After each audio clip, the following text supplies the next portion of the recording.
Hey, what's happening, everybody? 6:02 in the Rose City. Time for Dirt and Sprague here, Portland Sports Leader, 105.1 FM, The Fan, 1080 AM, the Odyssey app, live on YouTube. Good morning. Happy Thursday, everybody. Red 85. San High. Football returns tonight. I'm fired up for that. I'm Dirt. He's Swag. What's going on, Swag? How we doing today?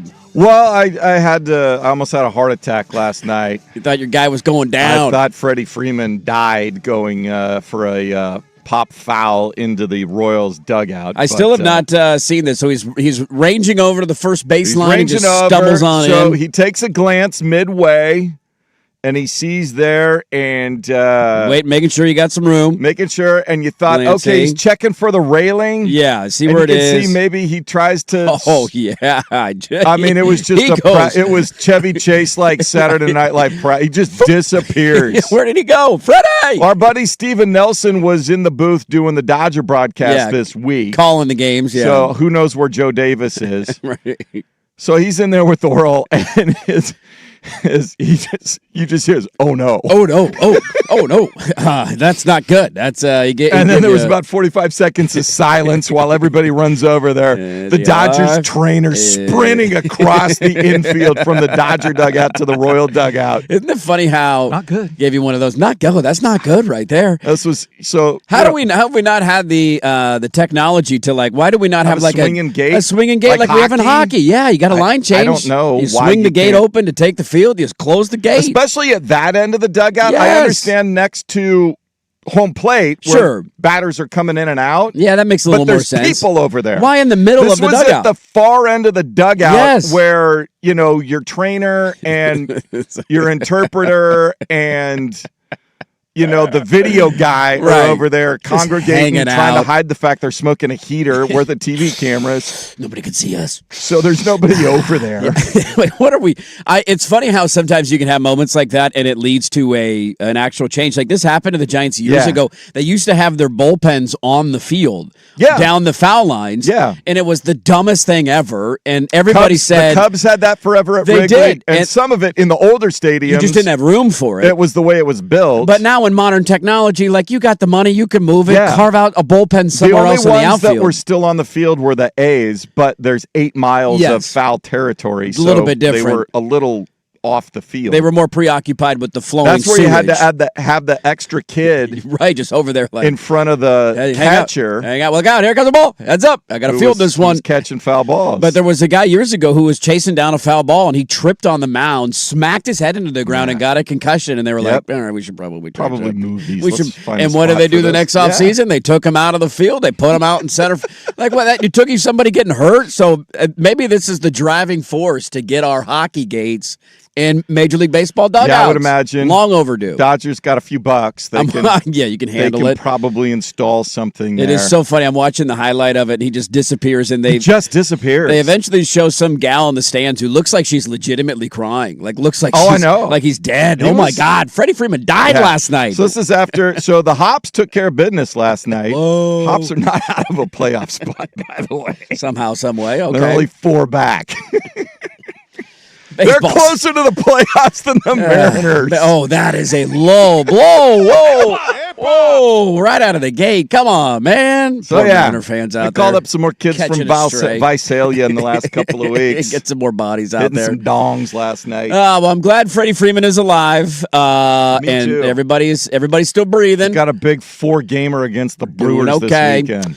I do have happy Thursday, everybody. I do have a question. I was wondering last night as I'm getting stuff, put away, and it's the end of the day, and your head's still spinning. How long is the process from whenever you eat dinner? Yes. So I know dinner can fluctuate based on what you got, what the missus got, anywhere if you from have appointments, whatever. 4:30 to 6, anywhere in that time frame we eat dinner. So once the final full meal, there might be snacking later or something. Of course, always but a the snack. full meal, the presentation, the little one, the height. Is there a high chair? Oh, we're still high chairing it. Okay. Yeah. We can't trust him. He won't sit still for longer than 10 minutes. If you put him in a chair without some sort of strapping down compartment, he is gone. He's running around the house. You know what the funny thing is now I'm doing the same thing. So my dad's got to the point, he's got some braces, got to walk. We're learning how to walk again. Here we go, buddy. But it's got to be supervised. There's a little catch belt just in case he loses just his in balance. case, right? Because you don't want another fall to happen. So That's when not you good. have, okay, I got to take the dog and Right. Teddy Ballgame. You got we're one going over for here. A walk. You got one over here. Arm out, leash out. Like there is now, I mass have to. chaos. It's full circle. So like I got to stop by where my dad is in his rehab facility Right. a couple of times a week to take my dad for a walk Well, around let's the go. kitchen Let's so he can move try to around. get the legs working again. Keep that blood pumping. All right, keep moving. So how long from the time you have your final meal of the day until Teddy Ballgame goes down? There's probably, I mean, you try and target bedtime and it never ends up hitting, right? Like, what's the hit percentage of what you want bedtime to be? It's very, very minuscule. Mariners like. It is very Mariner-like. We aim to win 54% of our games and get to bed at 7:30. Fair percentage. And we're probably winning 28% of our games with a 7:30 bedtime. It ends up usually being closer to 8 o'clock. And then that's not even the end of the night because then there's usually a 10 to 15 minute well, then there's a cleanup, sit in the room put crap period. away. Then the cleanup period afterwards. And so you're wrapped up and tied down by about 8:40. Tag team that like somebody, okay, yes, who's putting him down. Yeah. Okay, somebody else while he's putting you go down, finish the dishes, you go we're pick gonna up these scoop toys. up all the toys and Yes. throw them in that bin. Yeah, you got to work. Then we're going to go scoop up all the blankets and dirty clothes and all that, start a load of laundry. It never ends, Jason Swigart. It never ends. I remember. As you're well aware. And now you're doubling it up. And it's soon to be, a man-to-man defense at all times, which is no more zone in our household, which is not going to be, can't go 2-on-1 anymore. Now it's going to be 1-on-1 at all times. But I will say I am excited for having an older kid being able to play with the younger kid. That's the biggest perk of it. Because by the time the youngest one is about Teddy's age right now, I feel like my life will be a lot easier. Probably a dumb thing to say, but having another one to play with them is going to help tremendously. Is this in the works? Because kind of like being the newest. We'll get to nudist later in the show. There is nudism. Sorry, on the show that was today. on my mind. I had to get some audio. Do you want to try it? Yeah. Well, maybe. Hey, you never know. Hey. Whoa. Chef Ali's got something for you. He's got something cooking. We'll get to that later. So much like a newly made Dawn in the family. Yes. I, as the older brother, when my younger brother was born, received a gift from said younger brother. Oh, you did? I got a trike. You did? I was 2.5. 2.5, and you, okay. So now I got to buy a gift for the oldest. Is this what you're telling me here? I'm just saying. Was little Jason T. Swigart thrilled with his gift when the little brother came around? Had fun with my trike. You did, yeah. Made the adjustment a little bit easier? Yeah. Okay. Well, I hadn't even thought about that, to be honest with you. I'm just saying. Now I might need to do something just to goes set, back, this is 52 years ago. It's a couple years ago, you know, just a hop, skip, and a jump. Just We're almost saying. there. You want to I don't know how he's going to ingratiate handle yourself it. Yeah. being into the family, right? The family, as it were. Welcome to the family. Got to kind of buy your way in there. It's not a bad idea. I don't know how he's going to handle it. We try and talk about it every day, and he has. I mean, he understands and communicates, but I don't think he has any idea what's coming. I don't think he quite comprehends the change that is about to happen in his life. Now, I don't remember this, but my mom tells the story when they first brought him home in the bucket. Yeah, here we go. Meet this little guy. Yeah, so after, they got all sense and introduced him to me, so then they had him in the bucket out on the couch, and they kind of went, we had like little swinging saloon doors in the kitchen. So God, that's cool. I wish we still had those in houses. Oh, they were so cheesy. Why don't we? I want they those fell back. apart every other My dad like was push him in. having to, damn it, get another screw. Exactly. You gotta fix this again. Until you just rip him out of the wall at some point. But the story goes, they put him in the bucket on the couch, and I was kind of there standing next to the couch. Yeah, hanging out. And I looked around. I couldn't see them. They were back there kind of out of line of sight. And I just poked him right in his belly button. He just gave him a little... And he kind of squawked. And I had a big old smile on my face and walked away.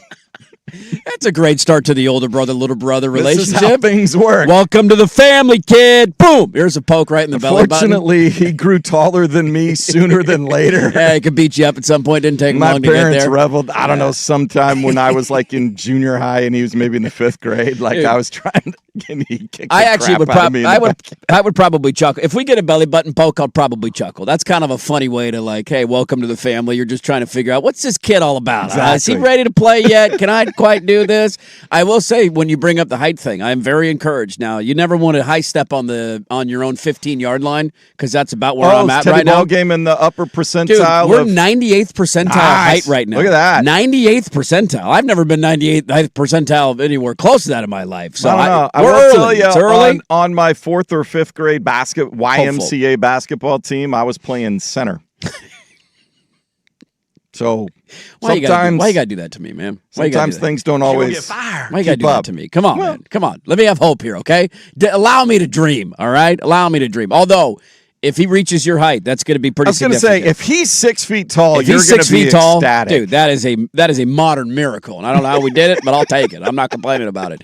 No, what I was thinking last night, putting stuff away, because it takes forever. When you get back from a trip and a vacation, you just went to Italy for a couple of weeks. Yes. Now, every trip's going to be a little bit different, right? Like, did you go camping? Do you have gear? Or you pack in the car? Like, every trip's a little bit different.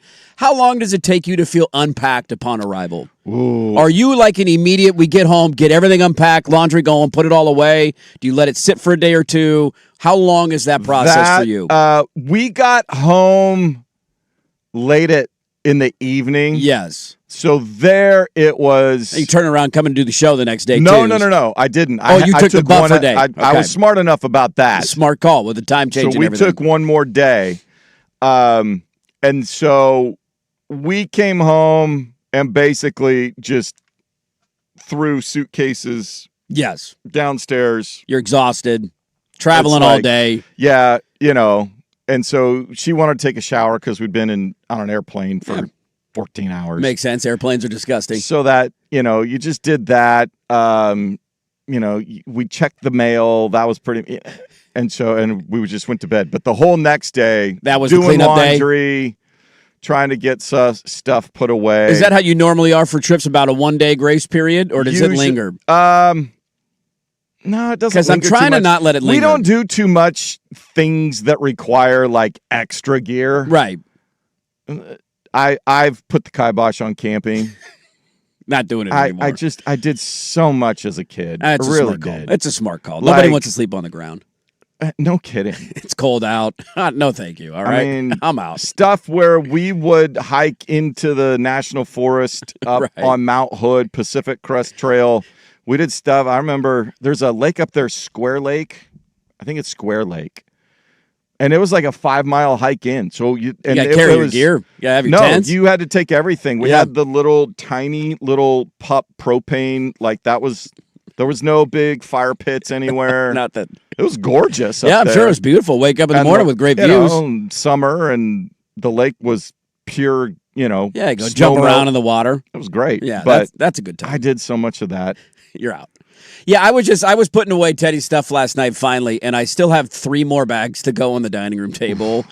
And I just thought to this is one of those things like a New Year's resolution I'm trying to get better at, because we let it sit, and the next thing you know, if once you cross over like the 48-hour threshold, it almost just becomes like that's just going to stay there permanently now. There. Like we're not doing anything with that until I'm forced to need this space for something. Like then I will finally your clean entire it up. family is starting to come over, and you need the kitty card table for extra. Exactly. Now we'll finally get rid of there's a dog bag. The dog stuff is still on the ground. Here's the scary part about trips, because like when you went to Hawaii, there was probably less stuff when you got back. When you do a car trip and it's family, you're packing half his bedroom. You pack the entire household to go for 5 days. When you're forced to fly, you have limited space. You have to consolidate. That's a great point, because you're taking your suitcase, and usually all your dirties are there. Yeah. So you go drop it by the washing machine, throw your stuff there, boom. That's a much easier unpack. Everything that still is in a bag is not clothes related. You're bringing the necessities. Yes, everything. There's an air But if you're like, mattress. hey, let's go to Ben. We're going to Seattle for the weekend. We're going to the coast. You will put half of his bedroom in that car. And consider taking 2. Well, when you have 2 of them, I need 2 cars. I need 2. Minivan yet? No, God, you're gonna have to give up your truck. Come on, Swigard, it's not happening. Actually, I might. There's not a lot of room in the back of the Tacoma. Wait till they start playing sports. Not a huge cab back there. And you're going to be the dad as long as we stay in this time slot. You're the carpool dad. You want to pick everybody up? Come on, throw your stuff in the back, kiddo. Let's go. Time for practice.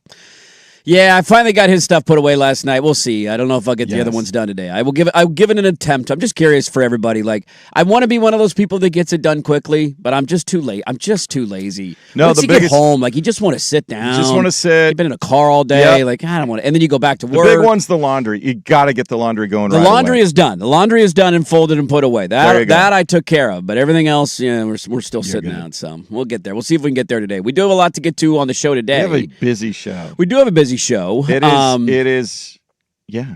We're going to have one of those weekends. It's good. It's going to be fun, man. It's going to be fun. A lot going on tonight. We have the return of football tonight. You got it right. The return of football tonight. So we will talk about that. Get you set for your full week of preseason football as games begin tonight. 180. We got Brady Henderson coming up in the final hour of the show at about 9:25. I figured this was a good time. This is the first preseason. We've seen a little Hard Knocks. Yeah, they got the buzz going up there. They're ready to go. Did Coach Mack and Hall hug it out? Are we good? Yeah, what's the response to that? So that's coming up. The Terry and Arnold stuff's not going away. He just worked out with the Giants. We'll get to that throughout the course of the show. He's working out all over the place. And everybody's kind of flirting with the idea of signing him, but nobody's taking the leap they and signing him. They got to check with their legal departments and security, and are we actually gonna have him? We don't know. Don't know. When's that trial going on? I don't know. But somebody's going to roll the dice on that because it is the National Football League. Yes. And all that matters is winning, baby. And so we'll go to Seattle with Brady Henderson. We'll move because he's at 9:25. We usually do the Magic Hat, the first 2 segments of the 9 a.m. hour. We'll slide that up a little bit. So the Magic Hat will start at the end of the 8 a.m. hour and then go into 9 a.m. Then we'll get to Brady and all that. I got some college football stuff in the notes today. And dare I say, do we deserve or should we give a round of applause to the Portland City Council? We'll give them a golf clap. I think a golf clap is deserved. They'll get a golf clap. I mean, it wasn't perfect. I do. I appreciate they were all mostly on the same page. Yes. It was an 8-4 vote. 8-4. We'll see how the amendment goes. Now we'll see how the negotiating process goes. But they didn't do anything stupid yesterday.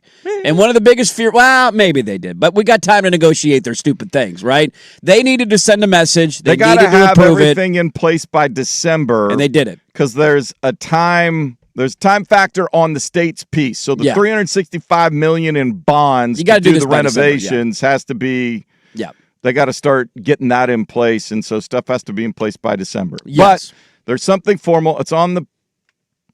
There's something on the table now. There's a piece of paper on the table. We can start negotiating. Where's Tom? Tom, where you at, buddy? Where's your cheap ass head? Get your cheap ass to Portland. Let's go. Tommy 2 nickels. So we will talk about that today and kind of a reaction to that and where that entire story goes. We got some audio on that. We got the cafe coming up at the top of the hour. It is a loaded Thursday. And before we go in the opening segment, I do want to wish there's somebody out there who has a birthday today, and they've had a hard time with certain aspects of my nickname, and they still put up with the show day in and day out. It is my mom's birthday today. Oh. And I'd like to wish my mom a happy birthday. Excellent. Happy birthday, Mama Dirt. She listens to the opening segment at the start of the show. She's up way too early every day, always turns it on. We talk a lot of nonsense on this show. You've been a teacher for that long? It just doesn't change. It doesn't stop. Your body clock is fine-tuned. You're up at 5 o'clock in the morning. You hear the first bell in your head before it ever happens. Time to get to first period. She has to put up with having a son with a nickname Dirt, which has not been easy over the years. But she still listens. She's a loyal P1.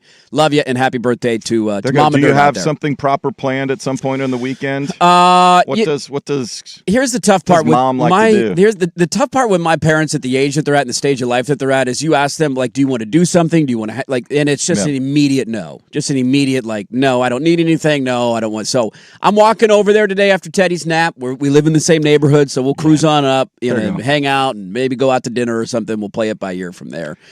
They just want time. They just want time. They want time and a nice meal. They want a little pop-in, and we're going to do a pop-in today because they deserve it. So happy birthday, Mama Dirt. Lots to get to today. We are off and running on a Thursday. Thanks for being with us. Let's start, shall we, in the National Football League, baby. We'll start there next on The Fan.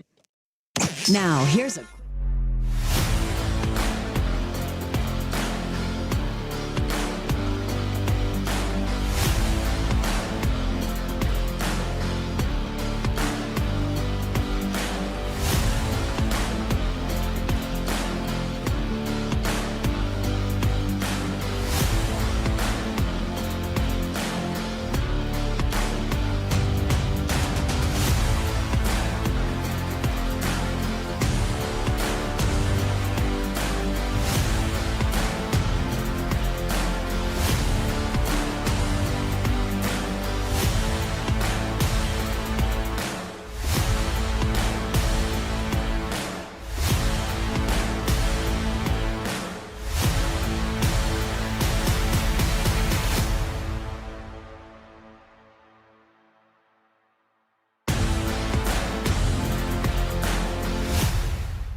Now, from the George McCoy at Warren Allen Sports Desk, a Sports Center update on the Fan Sports Network, 105.1 FM and 1080 AM. First on the Fan, with far less drama than Multnomah County last week, Portland City Council approved $120 million to contribute to Moda Center renovations, as well as committing $275 million for building maintenance over the next 2 decades. Now, with an approved term sheet for the Trailblazers that includes a $3+ million rent payment on top of a $3 million tax offset payment annually, they wait to sit down and hammer out a long-term lease with the Blazers. The Portland Fire nearly erased a 29-point deficit to the WNBA leading Minnesota Lynx. They couldn't get closer than a point, and they fell short 85-81. Fire head north to face the Storm in Seattle on Friday. Timbers conclude group play for League's Cup action tonight. They host Tijuana 7:30 here on the Fan. It will include the managerial debut of Marty Cifuentes, who takes over the team from interim coach Jack Cassidy. Pre-game coverage at 6:30 immediately following primetime. Who will be live on location today at Mazatlan Restaurant next to Providence Park starting at 3.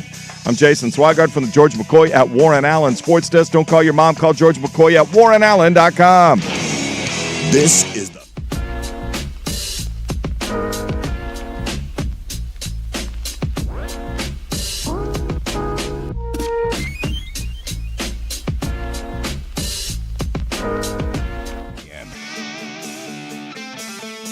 All right, welcome back in. 6:26. Happy Thursday morning, everybody.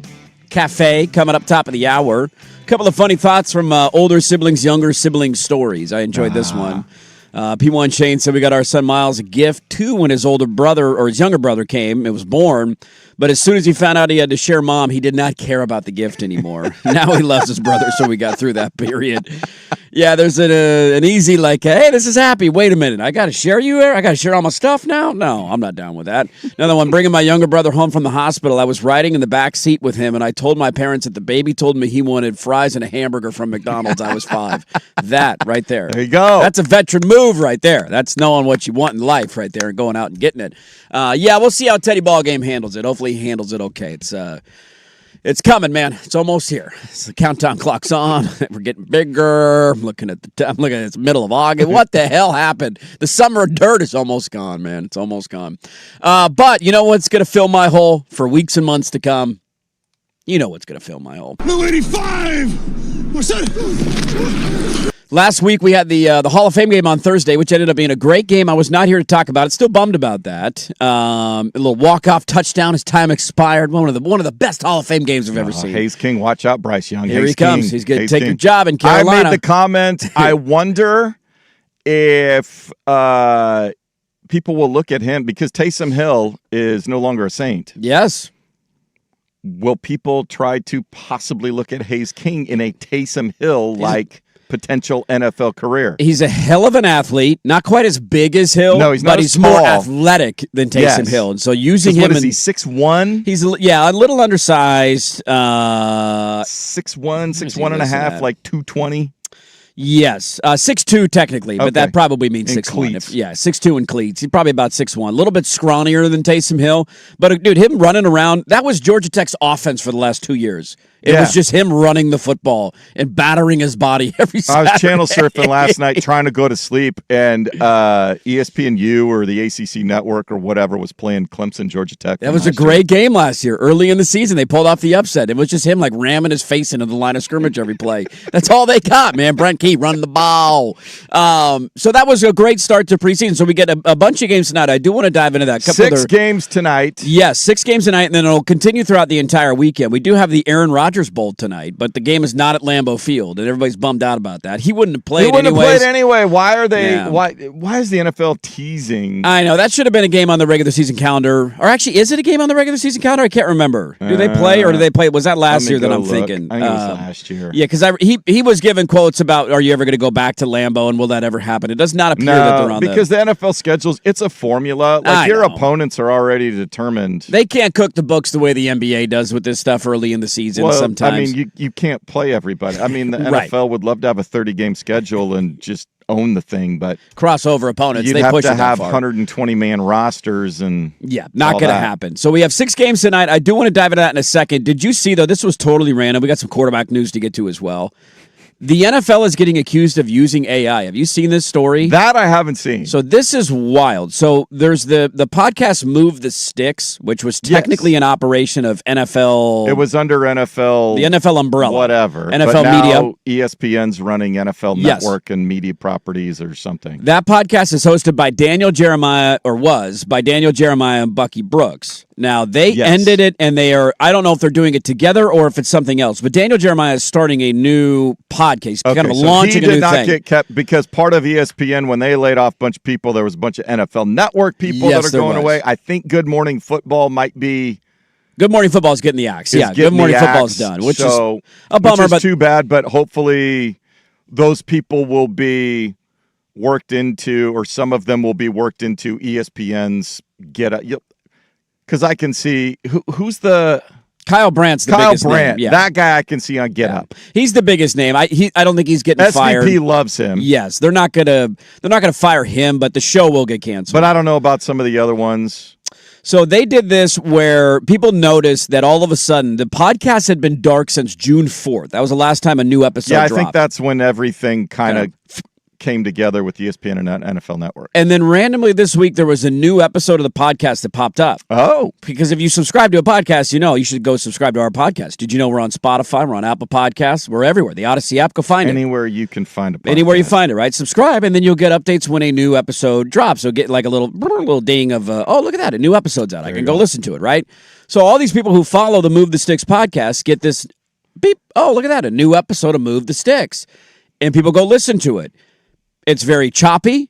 Uh-oh. There's not consistent sentences at times. Ruh-roh. It sounds a little gimmicky. It's just a little weird, right? We're previewing like the NFC East and the NFC West. That was the gist of the podcast, with the voices of Daniel Jeremiah and Bucky Brooks. Now, this went viral, and somebody tweeted it to Daniel Jeremiah like, yo, you guys, I thought you were done. You came out with a new podcast? And he said, I no longer appear on that old feed. I'm launching a new pod in a new home in the very near future. And now everybody, the NFL is denying this allegation. Everybody believes, and I believe correctly so, that they put into an AI prompt a football podcast with Daniel Jeremiah and Bucky Brooks previewing the NFC East and the NFC West. Wow. And there was an AI version of the podcast that was posted. And it's a hilarious look for them to turn around like, we did. What are you talking about? We didn't. And one of the hosts of the podcast like, I didn't host the podcast, but my voice is on it. So that's just a funny random story. Talk about intellectual property and trademarking and lawsuits. Bit of an issue. Bit of an issue right there. Some lawyers are going to make a lot of money here on this. I imagine so. We do have in the NFL 6 games tonight. 6 games. So you got Lions and Bengals, Packers and Steelers. That game is on the NFL Network. Colts and Patriots, Cardinals and Raiders. That's on the ESPN. You can find that one on like ESPN Unlimited or whatever. Yes. Chargers and Texans in Houston, and then the Titans and 49ers. Your 2 games on TV, if you just have the NFL Network, will be the Packers and Steelers, and then the Niners and Titans. Those will be at the end of the live. Night. Yes, and then live. Then you go, because I already found the Charger Houston one. It's like running at 2 a.m., so I've got it set to record so I can see that tomorrow. I am ashamed to admit that I will watch probably far more of this than I should. I'll have both of these games on tonight when they begin. Well, it's always funny because the preseason is totally different what grabs your attention. Like, I'm more interested in Vegas to see if Mendoza is going to play and what he looks like and how far he's going right now. I don't know if I imagine they're not going to play Daniel Jones at all. No, Daniel Jones will not be playing. He's not going to be in the lineup. You're not risking that. But there'll be a little bit. I don't know if A.J. Brown's going to play or get a series or two, so you might be able to see him put on a Pats jersey for the first time. There's little stuff like that. Like I was chuckling last night because I was flipping around Netflix, not a lot on TV, and I was reminded that the Field of Dreams game in Major League Baseball is tonight. It is. Well, they've been playing some minor league games out there. Yes. They have a full new stadium out there that looks really cool. But this is their permanent thing. They're going to play the Field of Dreams game tonight, which has become kind of a fun tradition in the middle of the summer for Major League Baseball. For years, it's been on Fox. This year, it's on Netflix. I don't know what that's going to do to the audience numbers. But it was interesting to think about how they waited until there was a semi-full slate of preseason football, which if you don't like football, you can laugh at that idea. The Hall of Fame game last week got over 9 million viewers. Especially the first weekend. 9 million viewers. Like, this will die down when we get closer to the final week of the preseason. Yeah, the last one. Week 0 is there. Whatever, dude. Guys aren't really playing that much. That's all the last spots. Yeah, your roster spots are getting fought for. You kind of just want to see your team and remind you that it's football season. The second week is probably when you're going to see any starters that are going to want some reps will get some reps. Yeah.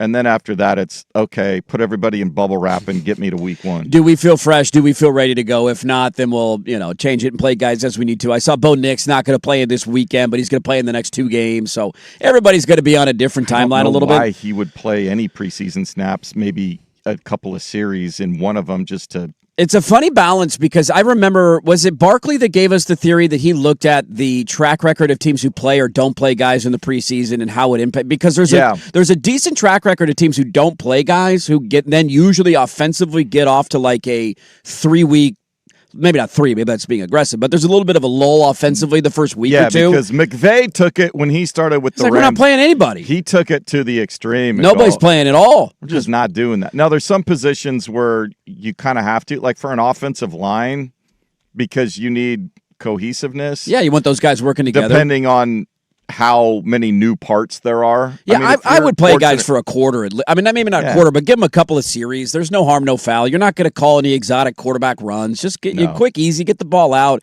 Feel like you get into the rhythm of things. It's not the same practicing, even the joint practices. This will be different whenever they get the 18-game season approved. They go down to 2 preseason games. Yeah.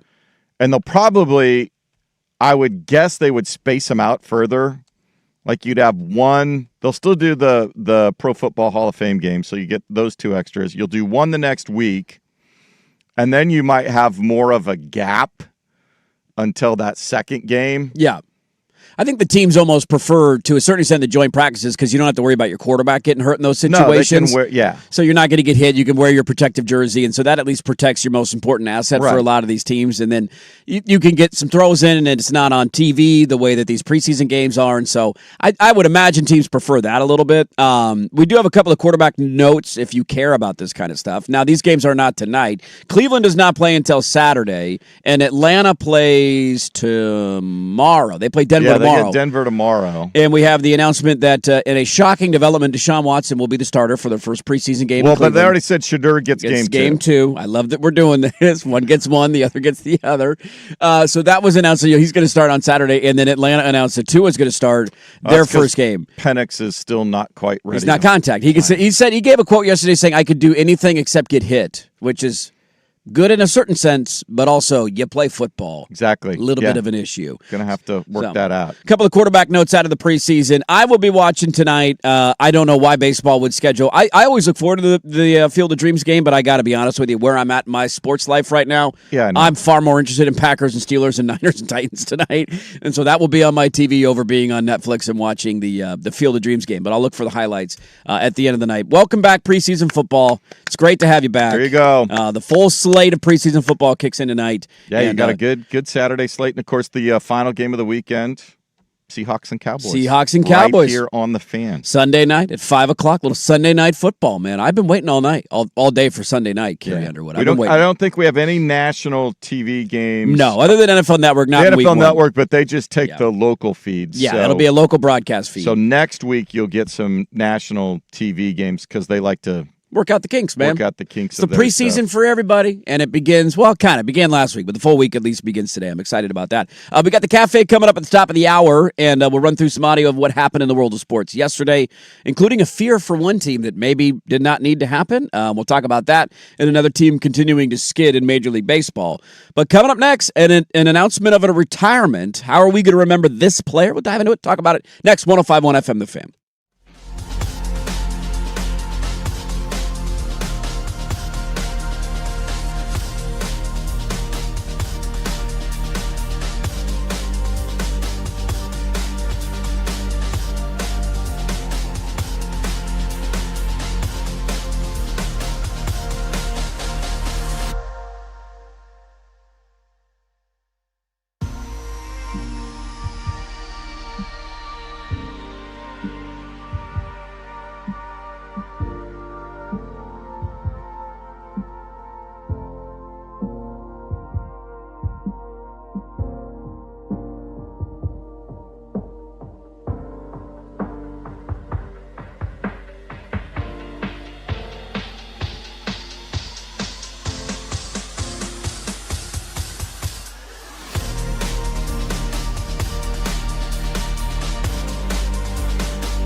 We get to the cafe coming up top of the hour. And then dive into the city council, 8 to 4. How about that? We approved it yesterday. Here's your term sheet, Blazers. Let's start negotiating. We'll give you an update on that, how it went. Let's see how close what we start with. Who's got the leverage, too? I think it's an interesting question on this now.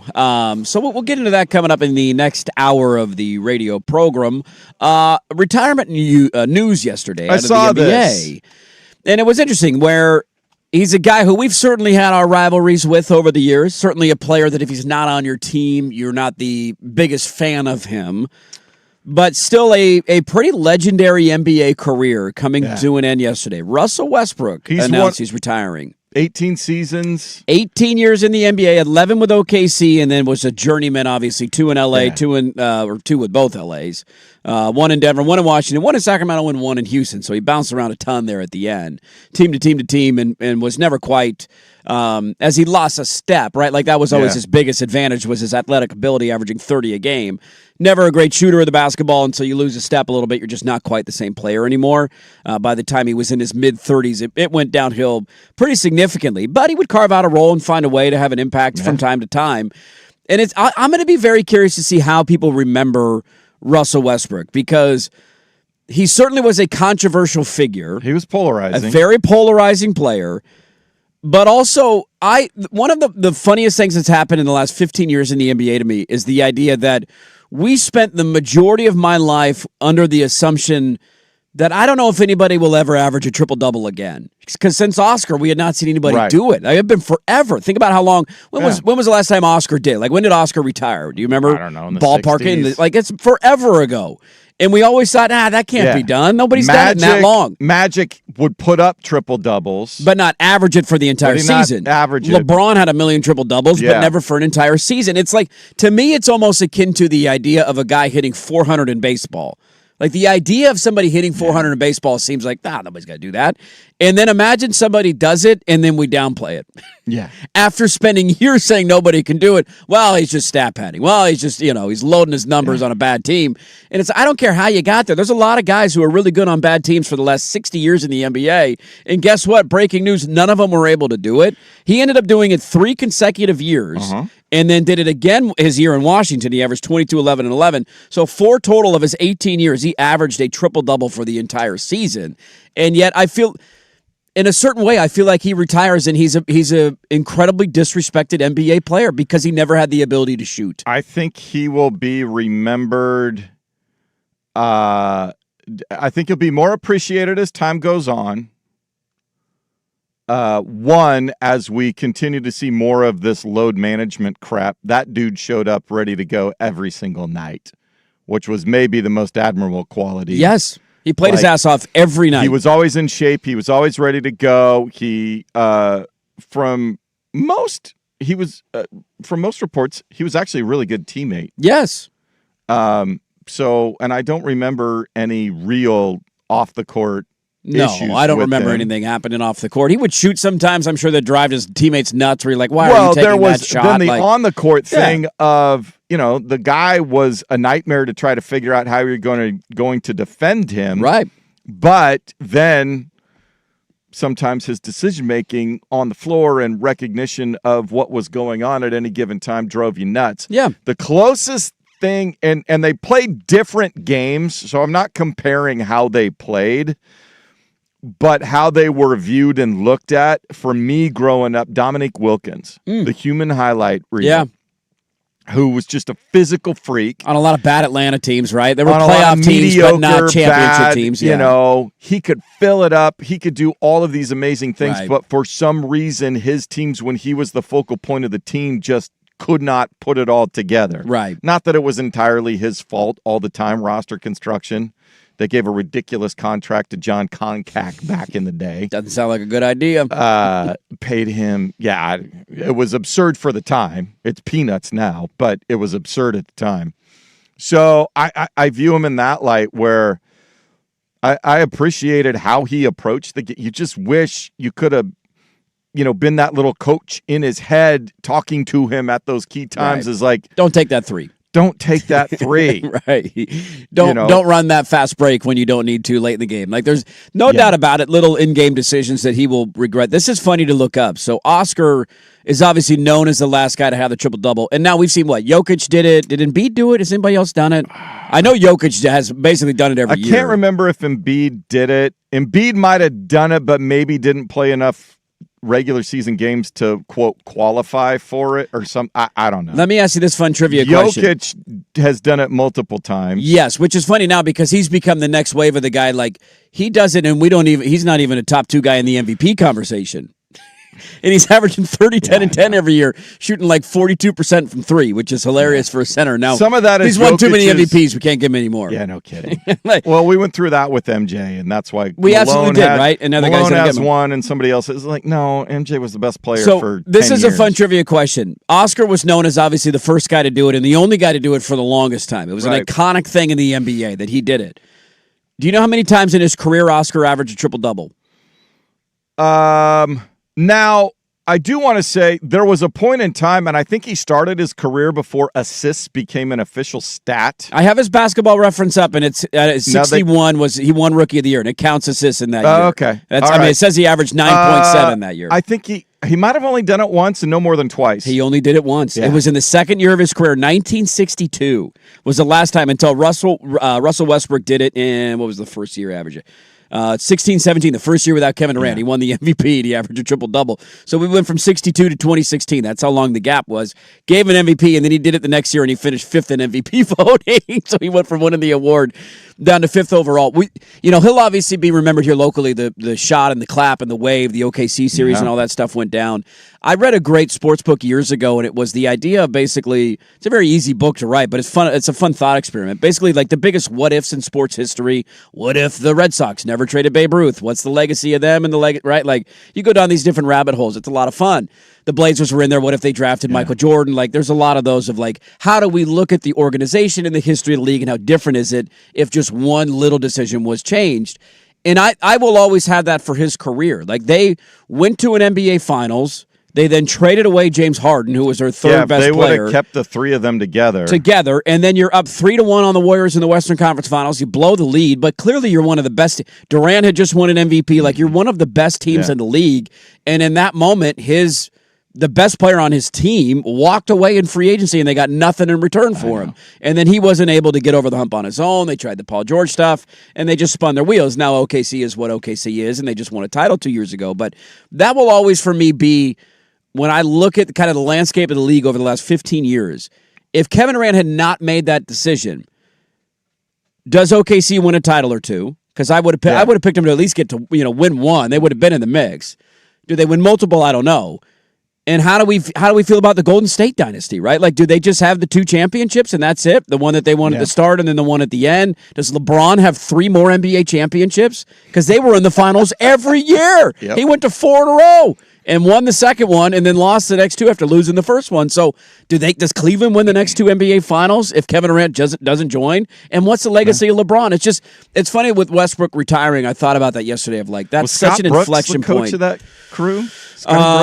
Wasn't it Donovan? Maybe it was Scotty Brooks. Yeah, maybe it was. I thought Scotty Brooks started it. Let me see. Nah, he might have been swapped out for Billy Donovan somewhere in between. But yeah, I thought when all 3 of them were there initially, it was Scotty Brooks. I think you're right. So they reached the NBA Finals in 2012, and it was Scott Brooks, yeah.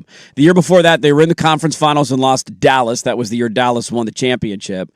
And then they lost in the semis, and then they lost to the Spurs in the conference finals in 2013-2014, and then had the year that they blew the lead in the conference finals in 2015-16. Yeah, what's Scotty Brooks' legacy? They did not get out of the first round of the playoffs after Kevin Durant left for the next 4 years. They lost to the Rockets the next year, the Jazz, then it was the Blazers series with the Wave and Dame, and then they lost in 7 to the Rockets in 19 and 20. And so it just, and Billy Donovan was eventually made the coach after they missed the playoffs in 14-15. So it's just a hell of a career. I think you hit the nail on the head. Like, the thing I will always appreciate about Russ, he's certainly a controversial player for some of the on-the-court decision-making, no doubt about it. Not perfect.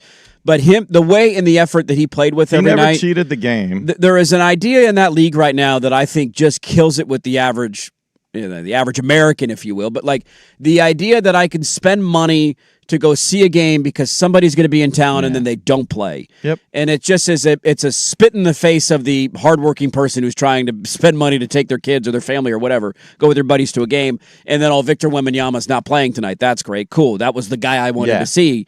And that was never a thing you had to worry about with Russell Westbrook. No. He was an old school guy in that regard, and I will always appreciate him for that. And that's probably what, outside of the triple-double stuff and the way that we poo-pooed it just because of who he was, if anybody else averaged a triple-double for 3 straight years other than Russ, if LeBron did it, it would be the big. But after Russ did it for 1 year, it's like, he's just padding his stats. Don't give him another MVP. No, after going for everything. The only guy we would have poo-pooed would have been Draymond if Draymond did it. 10, 10, and 10. So the retirement of Russell Westbrook, his career comes to an end. We'll always have the wave. Bye-bye to Russell Westbrook. Enjoy retirement. Be curious to see where he goes. Is he a media guy? Is he a fashion guy? He's a fashion guy. Fashion I think guy he'll now? do that. Go walk the runway? He'll do that. I mean, you'll see him at games. I think he likes the game, but I don't. Coaching? You think we'll get into coaching? No. I don't see him as a broadcaster. No, he's not a broadcaster. No. Go walk the catwalk, baby. He'll go do something else. So Russell Westbrook retired yesterday. We will get to another NBA story, and that is the city council vote on the Moda Center term sheet yesterday. What was the vote? How did it go down? What are the amendments? We'll get to that coming up in the next hour of the show, but we start the 7 a.m. hour, as always, with the Cafe. A look around Major League Baseball and a couple of tidbits out of the NFL. That is in the Cafe, and it's next on The Fan.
McCoy at Warren Allen Sports Desk, a Sports Center update on the Fan Sports Network, 105.1 FM and 1080 AM. First on the Fan, the Portland City Council approving their piece of the Moda Center renovation financing up to $120 million.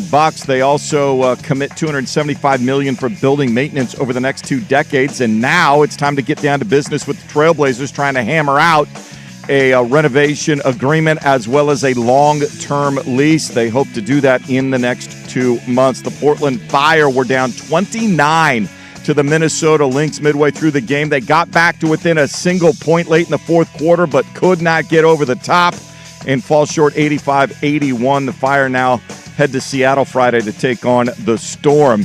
Timbers wrapping up group play in the Leagues Cup tonight. They host Tijuana. It's a 7:30 p.m. kickoff. You'll hear it right here on the Fan. Our pregame coverage begins at 6:30. It is the managerial debut of one Marty Cifuentes, who takes over the team from interim coach Jack Cassidy. Primetime going to be on location at Mazatlan Restaurant right next to Providence Park starting at 3 o'clock today. The first of the 3 FedEx Cup playoff tournaments at TPC Southwind, the FedEx St. Jude Championship outside Memphis. Tommy Fleetwood, last year's FedEx Cup champion, 4 under through 4 holes. He has the early 1-shot lead. I'm Jason Swigard from the George McCoy at Warren Allen Sports Desk. Don't call your mom. Call George McCoy at warrenallen.com. This is the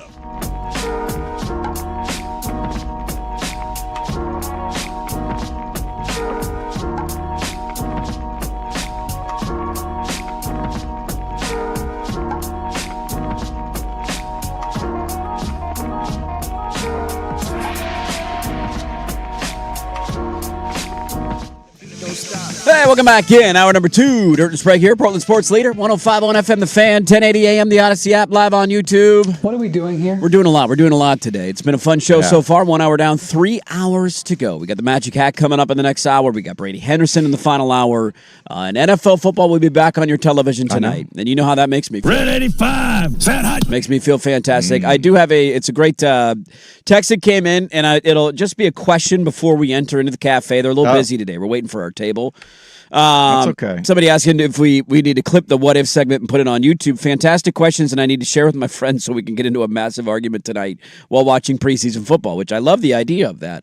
But it also does beg the question, like that's one of the bigger ones of the last 20 years in sports for me, the Kevin Durant decision and the careers and legacies that it impacted by him joining Golden State. Do you have any other big ones that rattle around in your head? I'll throw one at you. Well, we had one from last week, and I think Blazer fans continue to do this. What if Greg Oden had a normal NBA career health-wise? Right. If he would have continued on the trajectory when he was having some of those games and moments where you're like, damn, this guy could dominate the league as a big, and then it's gone, just like that. I think a huge one in the NFL for me is what if the Niners got the drafting of a quarterback right at the start of their run, right? Because they had the year where they took Solomon Thomas when Patrick Mahomes was drafted, 8th overall, 9th overall? Yeah. And they had the 3rd or 4th pick, and they took Solomon Thomas, who was terrible. And Mahomes went on to become Mahomes. Like, that's one that's always lingered in my head of, like, and I think it was the next year or the year after that, they took Trey Lance with a top 5 pick. And they decided we don't need a quarterback yet. And then, oops, we do need a quarterback. And they whiffed on it. Now, eventually landed Purdy, but that's one that lingered. Like, could you imagine that coach, that defense, and that what they built having Patrick Mahomes a quarterback? And what are we saying about them right now? And Shanahan and the legacy talk and all that stuff. Like, baseball is harder to do. The baseball one is easy for me, and I'm hoping I remember the year right. I think it was 1983, the strike year. Yeah. And Tony Gwynn, 400 or what? No, the Montreal Expos were in the first Expos, place. Wasn't that 94? No. 94 was the year there was a lockout, no World Series. Okay, but weren't the Expos in first place that year? Am I misremembering that? They might have been. I thought the storylines from that year were the Expos were in first, and Griffey was on pace to break the home run record at the time, and then obviously never was given a chance. Theirs revolve around the work stoppages. Yes, yeah.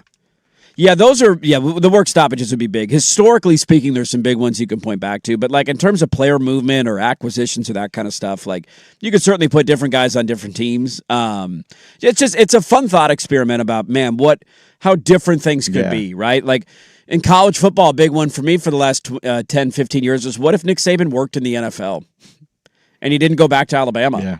right? Like, how many different national champions do we have? True. Alabama was in the dumpster. They sucked when they hired Nick Saban. They were irrelevant. The Mike Shula yeah, dude, era? They were awful. And then Saban comes in and he won, 6 championships in 15 years or took whatever him it was? A couple of years, but he got there. I think it only took him 3, if I'm not mistaken. But yeah. Well, obviously the big one for Ducks fans. What if Dennis Dixon never gets hurt? Yeah, that's huge, right? So it's a fun thought experiment. I had that with the Westbrook retirement yesterday and thinking about Kevin Durant not joining. I think our table's ready. Our table is ready. Here we go. Let's get to the cafe. Your menu today, the special is simple. Dirt's running the kitchen, so we're getting a meat lover breakfast burrito. Oh, there Bacon, you go. sausage, cheese, a little bit of potato, not too many potatoes. Yeah. Just a little bit of, I need a little have a potato. tortilla, so that's enough carbs. Just a pequeño when you potato. throw the potatoes on top of it, it overwhelms. Not a big potato guy I'm in the burrito. I'm Too much going on there. At that point. We're going to go red salsa, green salsa, and hot sauce inside the burrito. And then we'll probably throw a couple of veggies in there to make you happy. Maybe some onions, maybe some bell peppers. I love the fajita, onions, and peppers. Yeah, I'm okay with that. I think that could be in my breakfast right burrito. Level of stuff. Just maybe double meat me, okay? That's all I'm asking for. Double meat me, all right? Don't screw around with me here. Well, it continued yesterday. Grisham, this one to right center field. Did he do it again? Touch of all time! A twofer for Trent Grisham. 2 more runs batted in. 5-4 in the game. And the Yankees are rolling right now. And you thought they were up 3-1. They hit 3 or 4-1. They hit 3 home runs in the first 3 innings, and you're yeah. Okay. 3-1, and then 4-1 after the top of the third. They scored 3 in the top of the first. The Seattle Mariners did, and then gave up 2 in the 5th, 3 in the 7th, 2 in the 8th. The bullpen corralled out again. Well, Bryce Miller couldn't. And the Mariners lost another game. This time, again to the Yankees. Their division gap is now 5.5 games. Yeah. The Astros are beating up on my Giants. Unfortunately for the Mariners, they don't get to play the Giants right now. And the Astros are now 5.5 up in the AL West, and they are 9 games below 500. 9 games below. Getaway day today. And then they got a series against the Astros this weekend. And if that's it. Yeah. If they want to get back into it, they have to sweep them.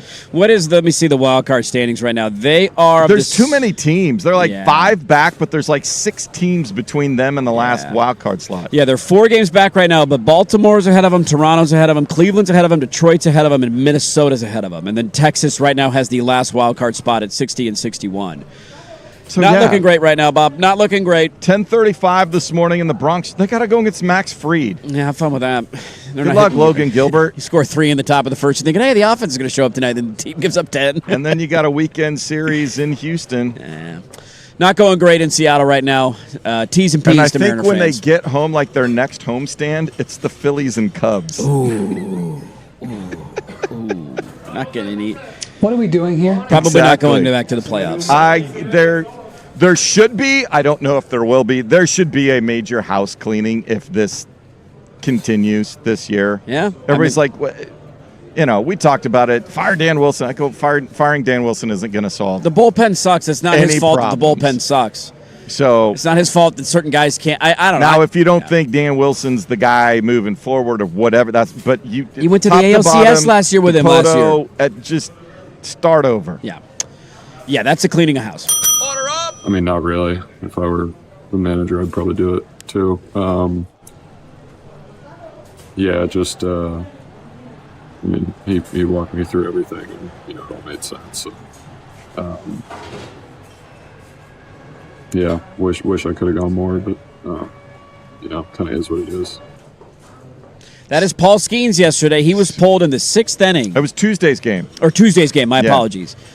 Pulled in the 6th inning after only 65 pitches, and his velocity continues to dip, and the numbers are not getting any better. And this is becoming a, you kind of poo-poo it at first, or you think, all right, how's this actually going to turn out? His numbers are not necessarily awful when you just compare him to the general ballpark of Major League pitchers. No, but when you compare them to what he's done, and this is where I'm with my medical team going, okay, I need some medical explanation, because it's not like Skeens is, unless something's going on behind the scenes that we are totally unaware of. Right. But he is a dedicated professional athlete doing all of the things that you would hope a number one ace starting pitcher would do in the offseason and workouts and how he goes about it. So please explain something to me medically, because this doesn't make any sense. Yeah, I don't know if it's if it's a fundamental thing in terms of his windup and a mechanical thing that you can change. If there's some undiagnosed issue in a shoulder or somewhere that, It's very alarming if you're a Pirates fan, because he was certainly the best pitcher in baseball over the last 2 years. And it wasn't like he was a guy, you go back, look at Kershaw early in his career, how many 200-inning seasons did he have, right? It was like every year, and somehow his arm never fell off. He threw 133 innings his first year and 187 last year. So it's not like he's topping over that threshold that you think you may be running him into the ground. He's only at 134 innings right now, and his ERA is up to 3.88. It's almost basically double of what it was last year, just shy of 2, and similarly the year before that. The tough part is, if you're Pittsburgh, let me see where, because I know they're not necessarily winning. Yeah, there's 6 games out of the wild card. At what point do you entertain the notion of shutting him down, dialing this thing completely back? And I'm not a fan of being overly cautious with pitchers, because I think that has become an epidemic in baseball where guys have a perfect game through 7 and we pull them. No, I love the fact the Dodgers last night let their young kid go 107 pitches. Let him throw, now, dude. he only got through 6. He kind of labored, but they got behind early.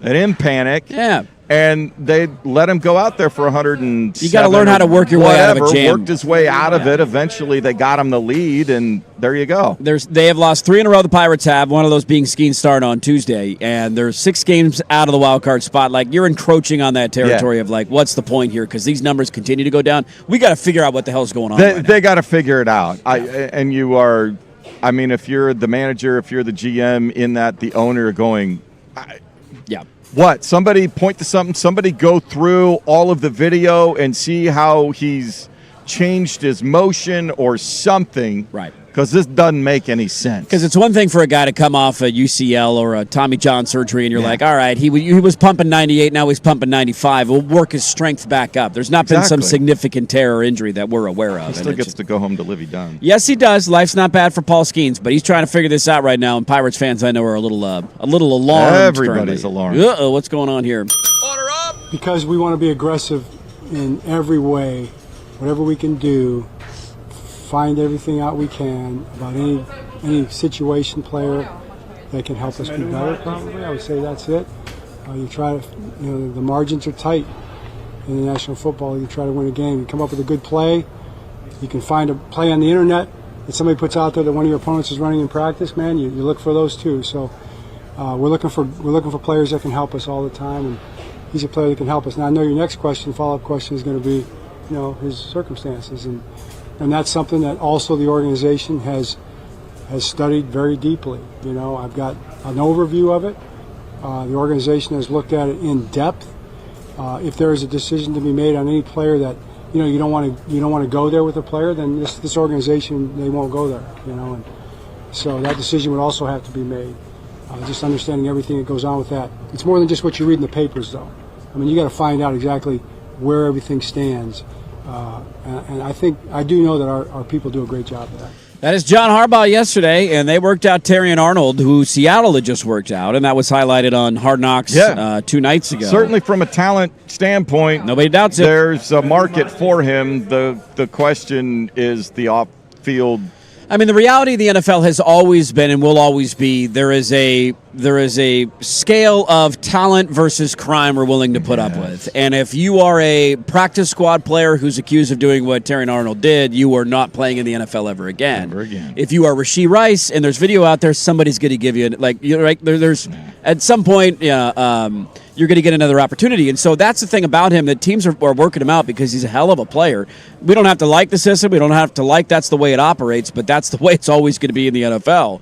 And so Seattle worked him out. I know the Giants just worked him out. I believe he has a workout schedule with New Orleans, and I think there was one other team in there. And it's an indicator of hey, man, you want to sign him, you're going to have some competition here, where maybe some of these teams thought, hey, we'll be the one that takes the flyer on him, and now he's getting multiple workouts. It's more of a question of if you're Seattle, you certainly want to add to your team. I would worry about the distraction, but you certainly trust your head coach, and Schneider's been one of the best GMs in this generation of football. Maybe you're not quite as worried about that, of just like, I don't know if I want to bring all of these eyeballs and the attention that signing a guy like that after what he was accused of and what he is currently or at some point could have to stand trial for. A team like the Giants, it makes more sense. You're trying to cut through. You're looking for as many talented players as you can find. Your defense is already pretty solid, and now you add another player of that caliber. Like, I think the risk should be more on the Giants side than the Seattle side here. But I'm going to be curious to see how it plays out. And teams are vetting him and talking to guys he played with at Alabama. Like, he was not a guy, to my knowledge, that in his time in Detroit ever gotten into trouble. Kind of came out of nowhere, this story a couple of weeks ago. The Lions moved quickly to cut him, and now other teams are calling around. I did read, and we'll talk to Brady Henderson about this coming up at 9:25. Seattle is under the assumption, I believe, according to Brady, that they believe if they are the ones that sign him or whoever ends up signing him, that he's available to play in the preseason. That there's not some NFL designation on him. There's not some active suspension. It's an ongoing court case. And so they believe if they sign him, he could play usually immediately. The NFL, unless they have, like, hard video evidence or something like that, or there's, you're on the commissioner's exempt list or whatever. The legal process play out. Yeah, they feel like we can play him right away. Go sign him, he can help you out. Based on whatever comes of that, then they will make any disciplinary as it relates to your football career. Yeah, we'll wait and see how that one goes. We'll talk to Brady Henderson a little bit more about that coming up at 9:25 later this morning. I'm not sure what information was talked about or said, but I mean, I know that kid just practiced his butt off. You know, he had a really good day of practice today. He finished runs. He's continued to get his body in shape. He's a really hard worker. He works in and on and off the field, and he's continuing to become a leader every single day. That is Rashad Samples, the running back coach of Oregon, and I believe co-OC, I think is his title. Yeah, what's going on down there? This is just, Duck fans are hilarious, and this happens 2 or 3 times a year. Sometimes it ends up being true. Sometimes it's completely made up, and I don't know where the hell it comes from. But there's these random reports, and look, part of this, to be fair, is on the football team running their practice like a black ops site. This is why once a week you need to let, like, the day that you're not really, I mean. Yeah, it's the NFL. If the NFL teams can have fans and media at literally every practice that they have, it's hilarious to me that college programs operate this way, as if, there's an employee, I'm going to write that down. Of course, some of that stuff is going to happen. Now, part of it is when we went from people that went and got journalism degrees and understood the nature of to bloggers and all of that, and they wanted to let everybody in.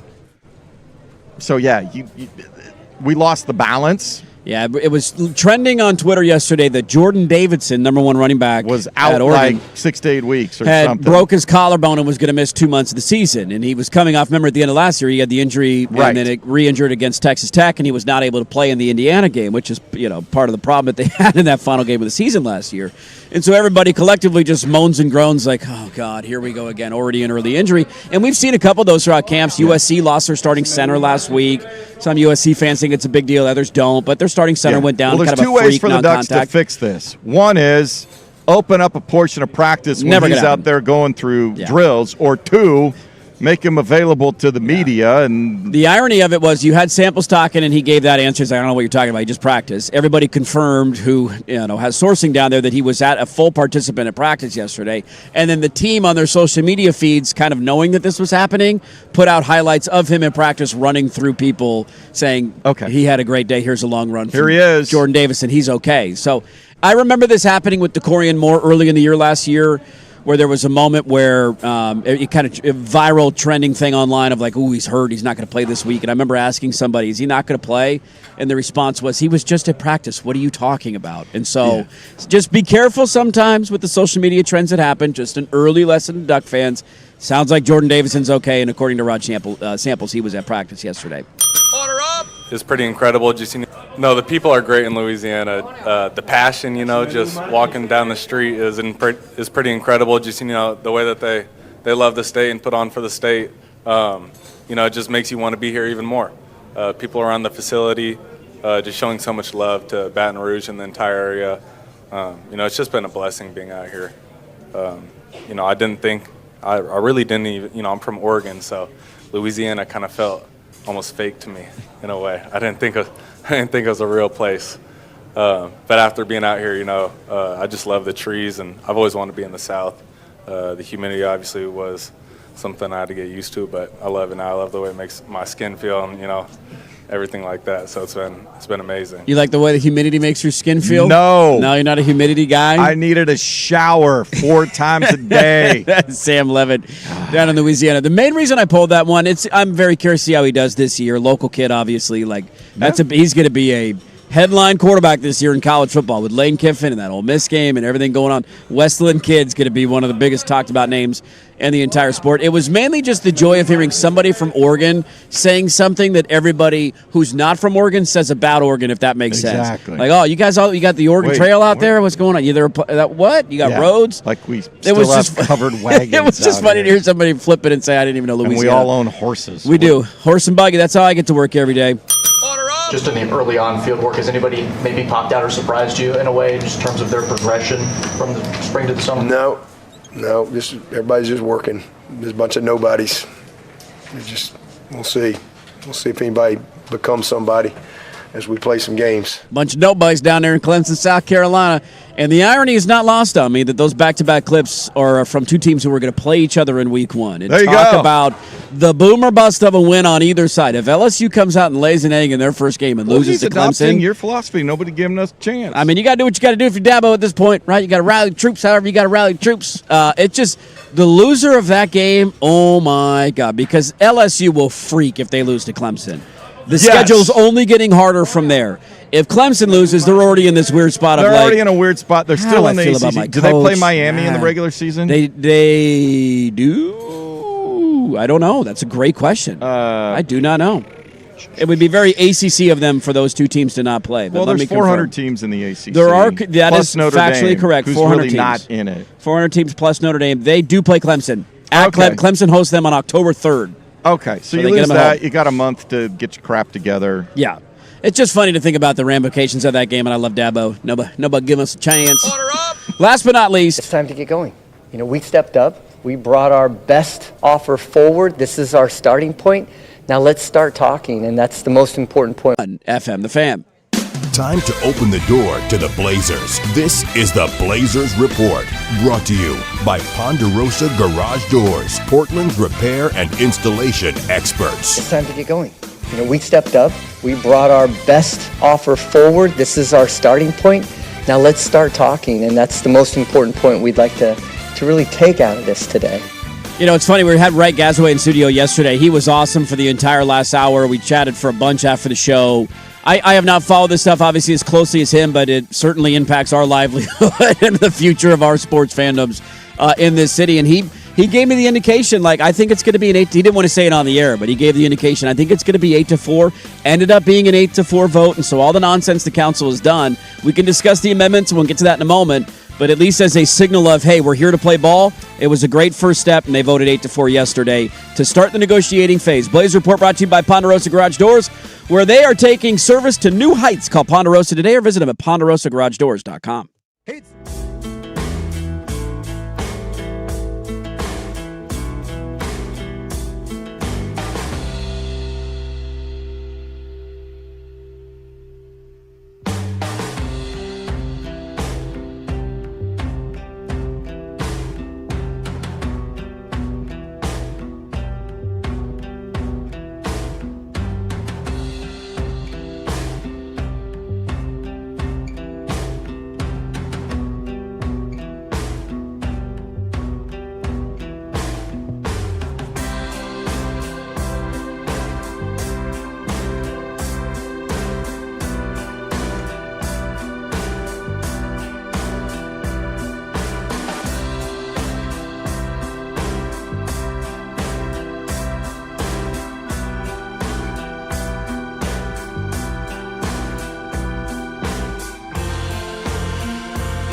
From the George McCoy and Warren Allen Sports Desk, a Sports Center update on the Fan Sports Network, 105.1 FM and 1080 AM.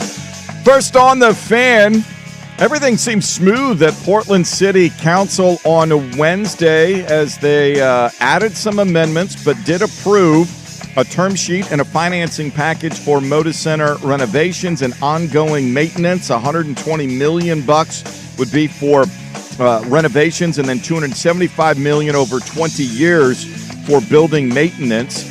And now with the term sheet presented to the Trailblazers, they hope to get going at the negotiating table very soon. One of those amendments, though, added on top of what was already on the table, $3+ million annual rent payments.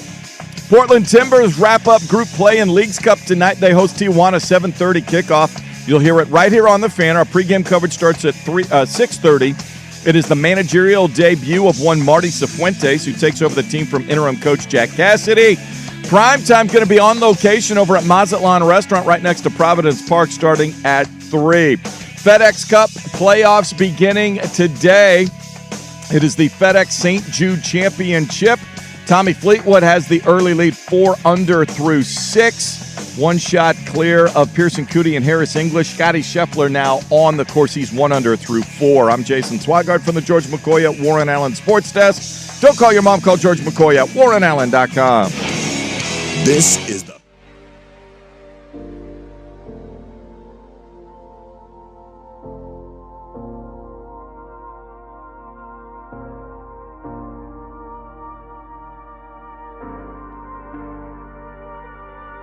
AM. I'll talk some college football coming up top of the hour. A question I have about the upcoming season. I'll throw it at you. It's coming up in about 30 minutes from now. The big local news yesterday was the fact that the Portland City Council voted in a 8-4 manner to pass the funding MOU resolution to begin the negotiating process of renovating the Moda Center. Now, this is not the most important aspect of it, but I did get a great chuckle. Did you see who caught a stray yesterday during the proceedings? Did you see this? I missed the actual debate and process. So at the end of everything, the counselors are going through, making their votes. I tried to, it's incredibly boring. I tried my best to follow along. And again, thanks to our guy, Wright Gazaway, who was there, and he didn't do a full live play-by-play, but he was kind of, here's the gist of it. This is what you need to know.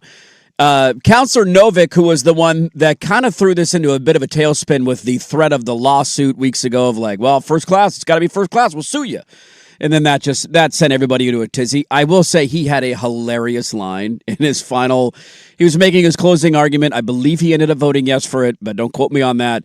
But he said, and when talking to the Blazers about the tax and the increase in the tax and all that, would you rather pay $6 million a year for a nice new arena or Clint Capella? And everybody's like, whoa, dude, what did Clint Capella do to deserve that? Just completely out of left field.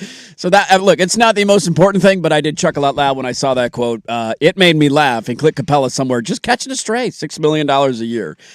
Here's how it all went down and what is in the term sheet that the city council is now going to send over to the organization. And I'll also read the team's response to this because, hey, look, the team actually responded to it. So here we go. Maybe we got some progress. The final vote was 8-4. The concern was, even if it was 6-6, Wright told us that yesterday, that they would get the tie-breaking vote from the mayor. So even if it's 6-6, don't really worry. 7-5 would be nice. 8-4 was ideal, and I'll explain that in a moment. But they are asking for $3.1 million in rent that goes up throughout the length of the deal, $3 million in property tax offset payment, up to $120 million for renovations, $275 million for ongoing CapEx, overruns on the Blazers. They want community benefits, and they want the final approval on renovation plans from a joint authority. Essentially, we want to have a say in how this is all going to look because we're providing the money for it. The reason why I think the 8-4 vote was significant, I don't know where this is all going to go from here. It's going to be a very contentious negotiation. Well, it's going to start with long ways away. Yeah, from you're being charging me $6.25 million off the top per year, and that's going to go up annually based on inflation. Exactly. That's going to get Tom Dundon's attention. It'll be a non-starter from the Blazers side. That's where they're going to start. To the city council's credit, though, one, if you're going in a negotiation, you always start with you're not going to start with $1.1 million and he says, okay, fine, deal. Like, you're going to start with something that's aggressive that you know he won't agree to, that you can then whittle down from there, right? Like, that's how negotiations And unfortunately, Tom Dundon's brought that on based on previous stuff. It's like, yes, we have to start here, because if we start where we want to end up, he's not going to. He'll whittle you down from there. He'll get you even lower than that. So, and that's where I wish maybe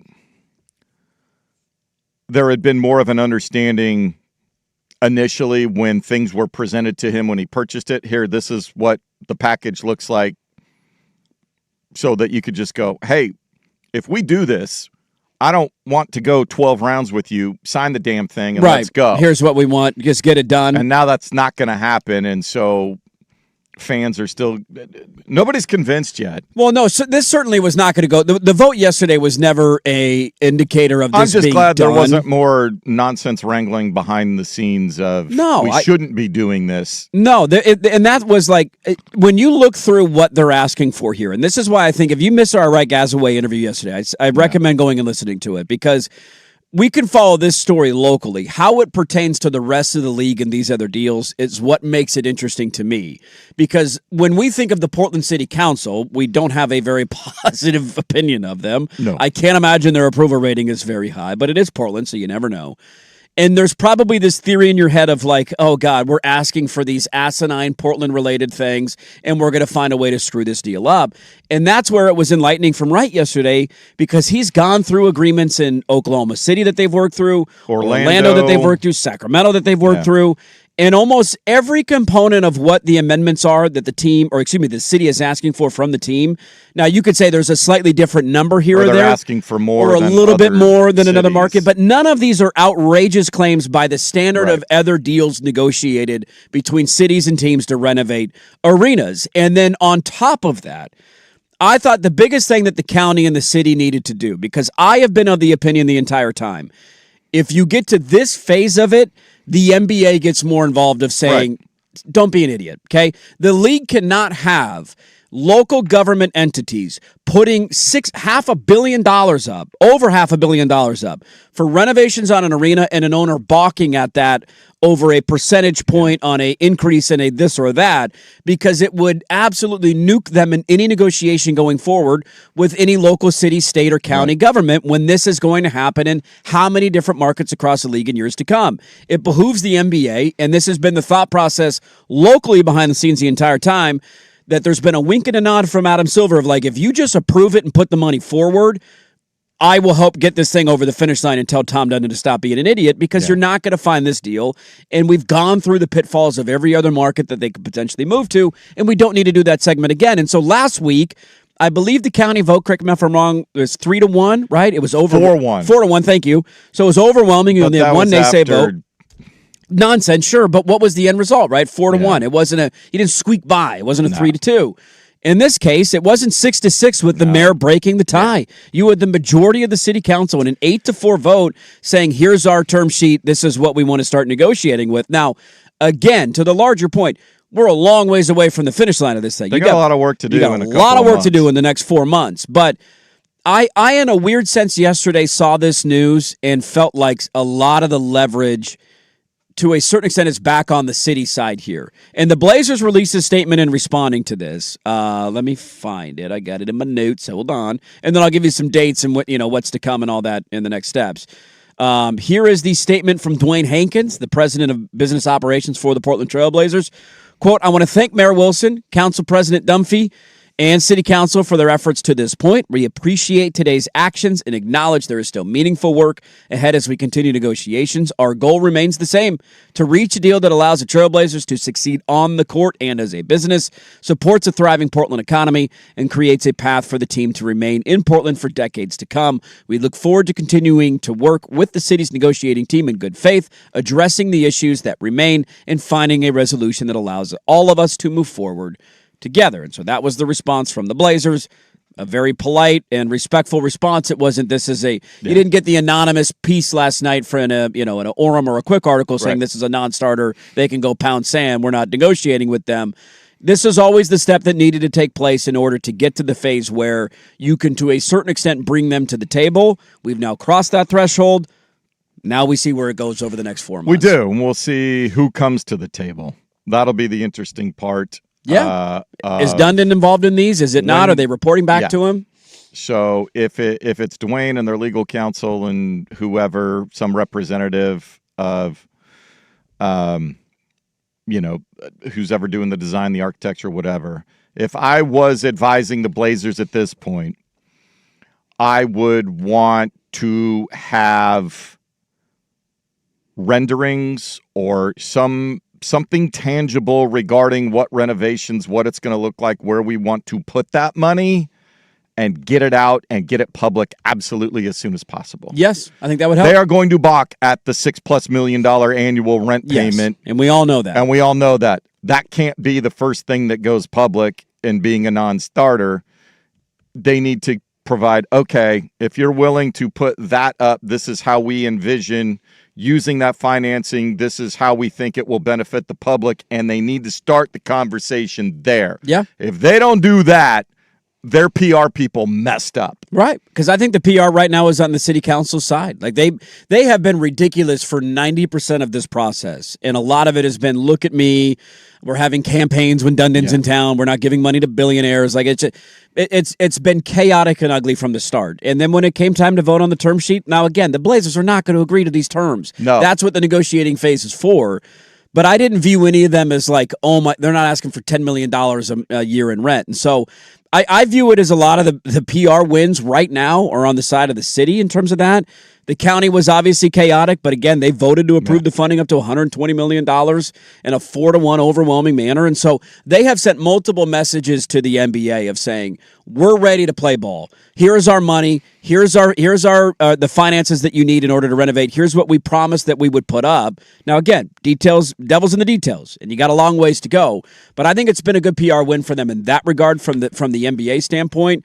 And for Blazer fans, I'd imagine, I don't know where the majority of Blazer fans are at. Maybe a lot of you still think the team's leaving. I don't know. According to some of the viewer polls. Now, on news sites and that sort of thing, I don't know versus, hardcore Blazer fans, but they're not convinced yet. I'm not convinced yet. It was good that they got it done. They need to get the Blazers to the table in a workroom and start grinding on this as soon as possible. And that was not going to happen until this vote took place. It wasn't going to happen, but I worry that what they've asked for in the initial one is going to make it harder for the Blazers to take the city and the group seriously. Interesting. I think they asked for a lot over the top. To the point where I think Portland thinks they might be bluffing a little bit. Sure. Where the Blazers think that, okay, they're just bluffing. Yeah. They just wanted to get it done to put something on. They had to appease these other people. When you look at some of the details of the Sacramento deal and the OKC deal and the Orlando deals that were mentioned previously, what Portland's asking for is a chunk over the top of those. No doubt about it. They went a little bit higher. So I think there's a certain aspect in my head where I believe both sides are playing a game of chicken right here. No question. They're still doing that. The problem is, you may think the city has, maybe taken a little bit more control of leverage. I don't, because the time is, with that state bonding issue and the way that the time frame works, they got to get it done in the next little bit. Yes, they do. And I don't know if they are so far apart to start that they got enough time to get down there. Well, here are some of the dates to keep them. Actually, you know what? How about this? We'll take a little break. Put a little pin in it. How are you feeling right now about this? Are you optimistic? Still concerned? What DEFCON number are you? Now that we got an 8-4 vote from the city council yesterday. 503-864-6326. That is a fan text line. A little bit more on this and some key dates to keep in mind in the months to come, because this story will remain for the next couple of months until we reach a final deal, hopefully by the end of the year. So a little bit more on that, and then we'll get some college football stuff coming up top of the hour. Back after this on the Fan.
right, we'll talk a little college football coming up top of the hour. A question that I've been pondering. I'm wondering, how deep is your field? And we'll get to that coming up 12 minutes from now. Brady Henderson in the final hour of the show. Preseason football's back tonight, baby.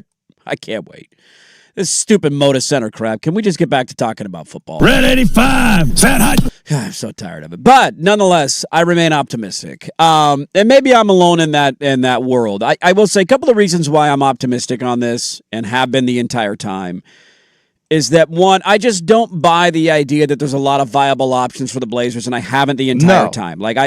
Nashville, it gets thrown out there. The Grizzlies, if they move, are going to move to Nashville. They're already playing regular season games in Nashville. Oh, by the way, the Predators own the building that they would play in if they moved to Nashville. So now you're renting out in a second tenant in a building where you're not able to make the same level of income. Austin, Texas. Guess where the San Antonio Spurs play a couple of regular season games next year? Yeah. And who is also going through an arena dispute with a mayor and a local government? San Antonio. Yeah. So, that's not going to happen. This idea, you could throw St. Louis at me, I guess. Kansas City just balked at the idea of renovating a stadium for the Chiefs. The Chiefs. And the Kansas City Royals, which, whatever. But they didn't want to fund either of those. Their teams are moving to Kansas, man. So, now they're going to renovate their basketball arena for the Portland Trail Blazers. And again, I hope I'm not wrong on that, and I pray every night and I close my eyes I'm not wrong on that. I don't think there's these, massive viable threats, and I also don't think that the NBA, as dumb and shady and skeezy as Adam Silver is, he doesn't want teams to move. Sacramento was going to move, and guess what Adam Silver told them?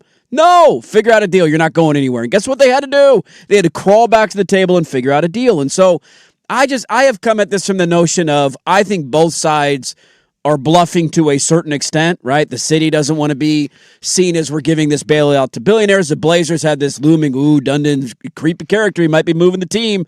I don't think there's a lot of viable chances that happens. A couple of reasons why I'm optimistic in the local terms in terms of the deal going forward are, one, the negotiations that will happen from here on out will not take place with the city council. No, they will be private. It is private. Somebody will keep the city council up to date. They'll keep them, and there'll be open hearing or something where there'll be an update. It'll be on the record. And say, Steve Novick is not going to be in a room with Tom Dundon hashing out details on tax payments. That's not how this is going to go.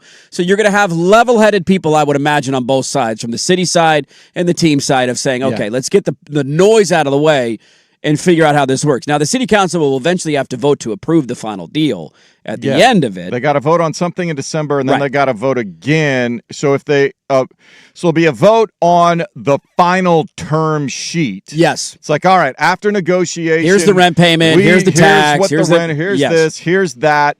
Then, and then there will actually be a lease. Yes, a new lease signed. Up, yes. And that'll have to be approved. That's the final piece before the state's bond can get done. And then the city council signs off it, and boom. Monies actually start flowing back and forth. So part of that is encouraging for me that the city council is not involved with that. And they will eventually have to vote. But the other part of it that I'm encouraged by, that I thought brought up a great point yesterday, and I can't remember if he said this on the air or off the air, because we chatted for a bit after the show. Yeah. And he said, it's important to note that a lot of this stuff, it's politics, man. These people are campaigning. There were people at the city council hearing yesterday with no bailout for billionaires sign. Those people exist in this city that just view this as a bailout for billionaires, which, whatever, dude, to each their own. I couldn't disagree more, but whatever. This final vote is going to take place after the what? What happens in November? Yeah, after the elections. Okay, so political season is done. The election is over. Now we get to December. Everybody's moved on from that point. And then, to me, there's a bit of a freeing up of this isn't a political campaign anymore. That is, how many new counselors might there be? Sure. And maybe the new counselors are more level-headed than the ones previous because people are tired of this nonsense. Although it is Portland, probably not the case. Go the other way, too. It very well could. A couple of dates to keep in mind. This came from Dunphy, the council president. October 14th, they have a work session tentatively scheduled for the public to hear updates on where they're at. So there will be a middle of October, so literally about 2 months from now, there will be a scheduled hearing where they're going to give updates to public you can kind of public testimony, and here's where we're at. This is what's been debated. This is kind of where we're at. And then December 17th is the final council meeting of the year and a possible vote on definitive documents. They've also revamped the city website to break down details of the deal. And so if you want to go find more of this, you can go to the city website. I'll have to dive into more. I caught the gist of it, but yeah, we'll go dive in more. And my big question, I said it yesterday, I think both on and off the air, was I will start to believe we have reached some sort of common ground when Tom Dundon comes and sits in a room and is ready to go. Yeah, if he's president negotiations, it feels like a deal's I don't closed. think he's ready to come to the table with what the city's presenting. No, and we all knew that going in. They're not going to sign up on that. That's frustrating for me. Yeah, and we don't have much time. I guess what would be my counter to that would be, because I certainly agree. They asked because that's for too what much I and would they be. know they're not going to get I would it. have advised him in all of this nonsense. What would you have asked for then? Huh? What would you have asked for then in rent and tax payments? How low would you have gone in your opening salvo? I would 2 million, 2.5? Like, what's the appropriate number there? Well, I don't understand enough about what that tax offset thing is to begin with. That I need to go do some research on. Yeah. So and I don't know if that's new or that's been existing and that was just part of the deal. And then, but I would think, based on some of the other reporting on some of the other deals, somewhere between 1.5 and 2 rent seem to be what other. So, but as I said, and again, they got to go back to the negotiating side of it, though. So that's where you're probably going to end up. I hate negotiating. I mean, I get that. I would have been like, dude, final offer, take it or leave it. Let us know, and we're moving on. Yeah. And I think the city might be like, I might go that route with Dundon.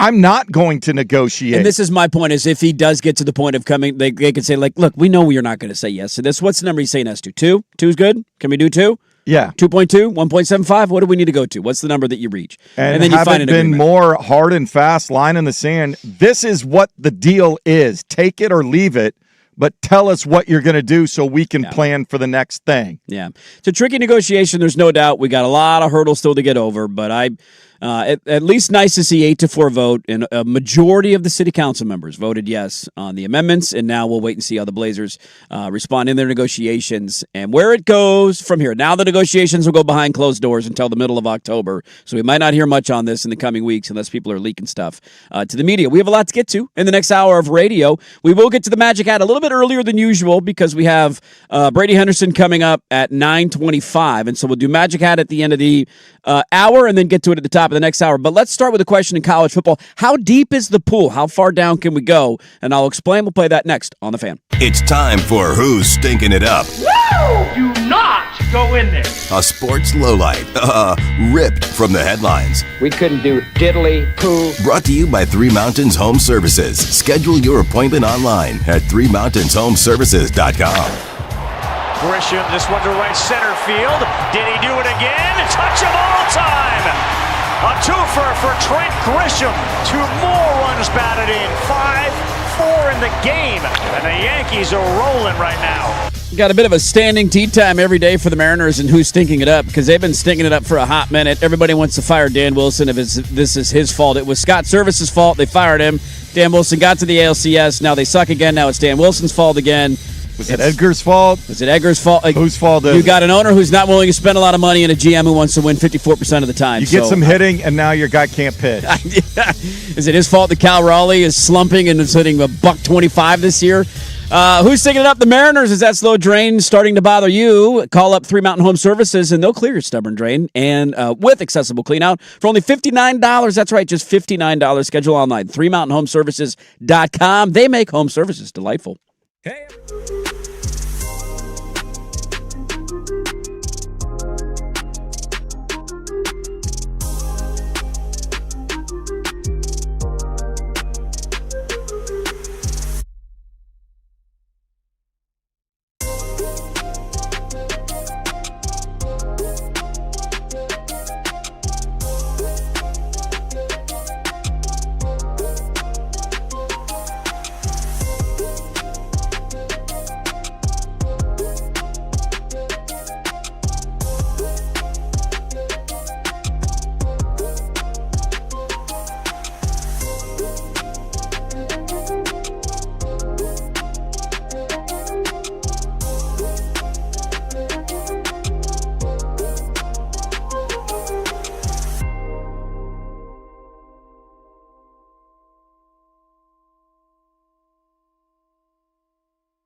1080 AM. First on the Fan, there is NFL football back on your TVs here this evening. Packers and Steelers will be first up on the NFL Network, one of 6 games going on. The Titans and Niners will round it out. They start at 6. That'll be joined. The other action involves the Chargers and Texans, Cardinals, Raiders, Colts, Patriots, and the Lions and Bengals. Portland Timbers, speaking of the football, they are at Providence Park tonight, wrapping up group play for the Leagues Cup. They host Tijuana, 7:30 kick. We'll have it for you here on The Fan. Our pregame coverage starts at 6:30, immediately following primetime, who will be live on location at Mazatlan Restaurant up there next to Providence Park. It is the managerial debut of one Marty Cifuentes, who takes over the team from interim coach Jack Cassidy. The first of the 3 FedEx Cup playoff tournaments on the PGA Tour. Harris English has caught Tommy Fleetwood atop the leaderboard at the FedEx St. Jude Championship. They are 4 under. Scotty Scheffler 1 under through 6. I'm Jason Swigard from the George McCoy at Warren Allen Sports Desk. Don't call your mom. Call George McCoy at warrenallen.com. This is the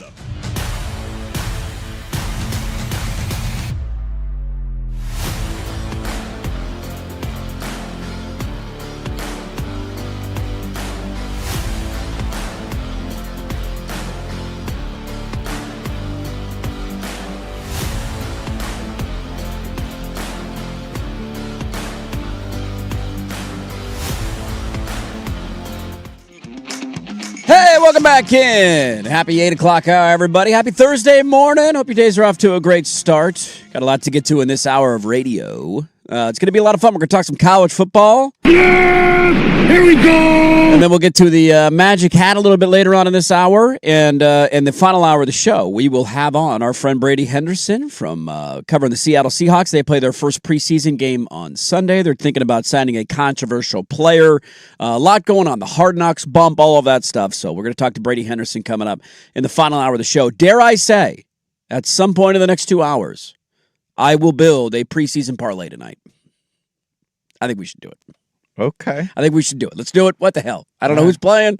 I don't know who's involved in terms of like in and out of the game. I have DraftKings. There are lines out. You can find lines. Are we all hammering the over after watching the Hall of Fame game? Tackling off to a sluggish start? Do we like overs tonight? So we'll noodle on that. We will get to at some point. I don't know. Probably be. Look, that's how Jones and I am for football. I'm going to build a preseason parlay tonight. I'm very excited about it. One quick thought here at the fan text line, 503-864-6326. A lot of stuff came in on the arena deal and the city of Portland and all that. I did chuckle at this one. Saying it's funny how the city will gladly take our taxes for things like homelessness that never work out or a freaking art tax, but when it comes to something that actually matters and has value that you can physically see, we start arguing about it. And this is the tough part, right? Like you ask 10 different people what's important to you in the city, you're going to get 10 different answers. So I don't like saying some things don't have value or others don't. To the point, though, and this has been one of the biggest frustrations to me from the city side, this idea that you need to be made whole. How are we made whole spending millions and millions and millions and millions of dollars on homelessness every year? Exactly. You're never going to be made whole from that. No. You're doing it because you think it's a good thing to do. You think it's something that's the difference and that's from we can being debate. a public entity versus a private enterprise. Right. There is a cultural impact that having an NBA team, concerts, events, like a renovated Albina district, that has on the city that doesn't need to be made whole financially. It's not always a direct one-to-one sort of thing. Obviously, more people, more events, more reasons to go be out and about, spend your money. It's helpful for the economy, is it not? Down there, yeah. Is it not? For a struggling district in an area that needs a facelift? Simultaneously, if you've been seeing what else the city, headlines is they're considering what to do with Keller Auditorium, Portland State University, some sort of new Broadway arts auditorium or facility. All of that's going on as well. Not everybody is a purveyor of the arts, but I think you would argue. I'm all for it. I don't go to I can't tell you last time I was at Keller. Huge events like that, having Broadway across America come through, and good other for the sorts city, of, man. Get people's butts down there. If sports isn't your thing, but the more things for you to go down and partake of and be a part of the city and its fabric, fantastic. Exactly. And the city has a, responsibility to its citizens to help facilitate that. Thank you, sir. One more here, Dirt. St. Louis isn't any more viable than Portland. It isn't a basketball city. I worked on the arena, which was done before the Rose Garden. It's designed by the same architect. Basically the same building with narrower concourse. It would need to be remodeled as well, and you'd be a second tenant to the Blues. And this again gets back to my point of the relocation boogeyman of I don't think there's a lot of viable options out there, and I don't think the NBA wants that to happen, which is why I viewed yesterday as I think the NBA gets involved now and says, look, you're not going to pay $6 million a year. That's too high of an ask. But you're going to pay something, and we're going to get to the bottom of this deal, and let's find a way to get it done. I don't think they're going to go anywhere. They just had the Los Angeles Lakers flipped for $2 billion, and the guy who sold it is under investigation by the FBI. Exactly. You're cheating Dodgers again, by the way. Just put them all in prison. That's bastards. A Lakers story. That's not a Dodgers Oh, yeah, story. of course. His business finances have nothing to do with him running the Dodgers, that he did it legally against the law. But that's they got some big stuff going on. They just have one of their most iconic franchise was just flipped in 18 months for $2 billion. And that actually, I wonder how much that story got Tom Dundon's Go read about question. Yeah, well, attention over the fact that there's a term sheet with terms that he's never going to agree to. How about this? The rest of the group can stay on. Tom, sell your shares to Phil Knight, which is what should have happened originally if Jody Allen wasn't such a B. So if he thinks he can flip, and get a 20% return after owning the thing for 10 months, and if he can broker and negotiate a lease that looks good to a more well-heeled owner and flips it, by all means, dude, I'd love to sell. Thank you, Tom. Sell to Phil Knight. I'd love that. He should have been the owner in the first place. I worry about him being the owner for 15, 20 years. Who, Tommy D? Tommy Two Nickels? Yeah, I certainly understand that. So anyways, there you go. I just put a bow on that bad boy. That's enough of that nonsense. You know what I want to talk about? Let's talk football! 118! College football is right around the corner. Jason T. Swigard, right around the corner. It is. You know me, very excited. There's not lofty expectations on my program at all for this that 9 a.m. game, August 28th, 29th? Am I getting up for that? Are you kidding me? 9 a.m. Oh, I will be up. Oh, 9 a.m. The ones I won't do are the I don't watch the start of the Germany football games. Oh, okay. Because it's at 6 o'clock in the morning. Yeah, that's 6 or 6. If I'm up, I'm up and I'll watch it, but I'm not setting my alarm for it. 9 a.m. you have UNC TCU. You got the hoodie. Yeah. And TCU. The Ireland game, which is the dumbest possible way From to start Aviva college Stadium. football. And what are we? Why is that your starting game every year? It's just was it last year or dumb. 2 years ago? It was an absolute downpour. That is a good question. And some kicker kicked some ridiculous 60-some-odd yard field goal. That's a great question. I don't remember the downpour. I do know, though, I will note that I feel like the last handful of games that we've had have been very good games. Yeah. Last year it was Iowa State and Kansas State, maybe? Came down to the wire. The year before that, you had the Georgia Tech upset of Florida State when they were in the top 10. No, I think it was last. I think it might have been last year with the downpour. Yeah, you had a year where Nebraska had a huge lead on Northwestern and then blew it, and that was the beginning of the end for Scott Frost. There goes that season. So the games have actually been good. It's just dumb to start the year in Ireland. But look, we make a lot, and I did it yesterday. We did a segment on the playoff expansion talk and where's it going to go, and NIL and the Save College Sports Act and all this off the field stuff. And I saw this kind of a bit of this the other day, and I thought, man, that is a great point, and I'm going to throw this at you. Listeners, you can play along if you want to. Jason T. Swigard, feel free. Of course. Is this the deepest the field has ever been in terms of teams going into the year that you would say, yeah, I wouldn't be surprised if they won a national championship? Not by saying you're necessarily going to pick them or gamble on them, but if I tell you right now, on August 13th at 8:09 in the morning, fill in the blank wins a national title, you say, yeah, I could see that. Now, with all the consternation off the field stuff, the larger point of this segment is that I don't know if the on-the-field product has ever been healthier and more balanced. So I'm just going to start throwing teams at you, and I want to know how deep the field is for you. Some easy ones at the top. Ohio State? Yes. Oregon? Yes. Georgia? Yes. Texas? Yes. Notre Dame? Yes. Indiana? Yes. Miami? Yes. Okay, now we're down to 7. Now is where things start to get interesting, and I'm wondering how deep your yes pool is. Texas A&M? Yeah. Okay. Oklahoma? No. No. Okay. Ole Miss? No. Really? Semifinal with Chambliss? You would be surprised. Because this is the idea of you'd be surprised. Like, wow, that's what? They won the title? So Ole Miss? Okay. Alabama? No. Okay. Texas Tech? No. LSU? Yes. Yes. Okay. And then you go, anybody else on your list that I have not mentioned? Because the next group of teams are USC, BYU, Michigan, Penn State, Tennessee. If you're just going by coach poll rankings, the Huskies, SMU. Like, that's the next group of teams. I would have to dive in, but you're looking at, okay, is your schedule favorable enough? But you still got to win 3. You still got to win the playoff games. Of 3 big playoff games. You could have surprise teams in the playoffs. That's different than going on a run in the playoffs when you got to go beat elite teams. I don't think so. Okay, so you're about 9 deep is your pool? Yeah, which is a lot. That's a lot. I mean, in the history of college football, usually that's a large group. Okay, there's 3. Right.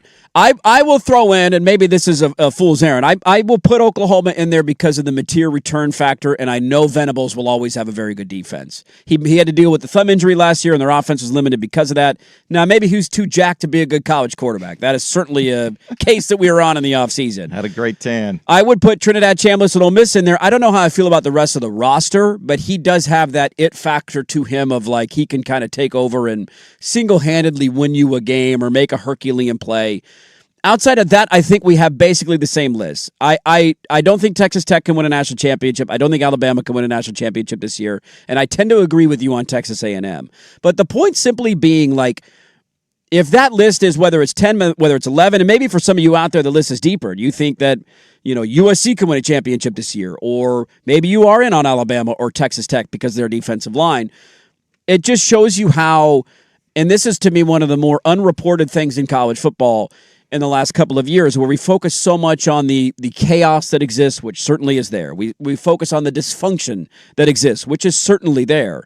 It's just simply the idea of, like, I don't know if the pool at the top of the sport that has a legitimate shot to win it or could make an argument for a team that could go on a run has ever been deeper than this. And I love also pointing out the fact, now, we don't know if this is going to be the rule or the outlier. But if I would have thrown Indiana at you at this point last year, you would have said what? Cute story, but no. No, not a national championship. Good team, sure. Maybe playoff team, sure. We saw them play 2 teams with a pulse the year before, and they got smoked in both those games. So nobody on the planet a year ago at this point was picking Indiana to win the national championship. And that is, again, we don't know if that's the one outlier of, like, that will never happen again, or if we get these random teams kind of coming out of nowhere with the right collection of guys and an older roster and all that get hot at the right time and go on a run. I mean, looking at it, USC could be that. Is USC on the list for you then? If I told you right now on August 13th that USC wins a national championship, what's your reaction? I would be, wow, what finally tipped for what was the equation? How did they finally get over that? How did they not screw something up along the way? No special teams blunders. Their schedule is very reminiscent of Indiana. So 4 gimmies until they get to Oregon. They get them at home. They get Washington at home. They get Ohio State at home, so I have to go to Indiana. Going to Indiana would be tough, but you got 2 other really tough games that are at home in your stadium. Yeah, I mean, your other road games at Penn State, at Wisconsin, so you shouldn't be losing to Wisconsin at this point if you're USC. No. That should not be a loss for you. You've got a pretty manageable schedule. It's spaced out fairly decently, and obviously, the contingent always is no significant key injuries that derail things. Got to be healthy at the end of the year. And so if you get on the roll, and I think that's more a college thing.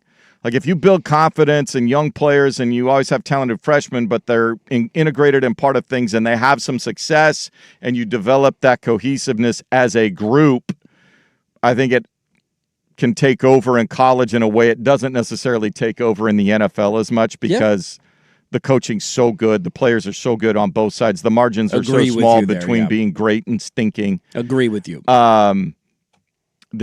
So and probably if I started breaking down and looking at some schedules and seeing how things go, you could expand it to 12 teams possibly. Throw another 1 or 2 out there. And look, every year we'll do this at some point. The AP poll will come out. I don't know what day it's coming out. I would think it would come out next week.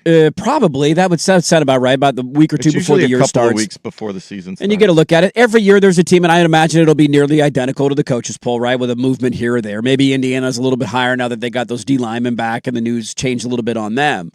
every year there's a team or two in the top 10 that completely flops and falls on their face. And every year there's a team or two that kind of comes out of nowhere that nobody's talking about at this time of the year and ends up becoming a playoff contender or a team that goes on a run, right? So it works both ways in that regard.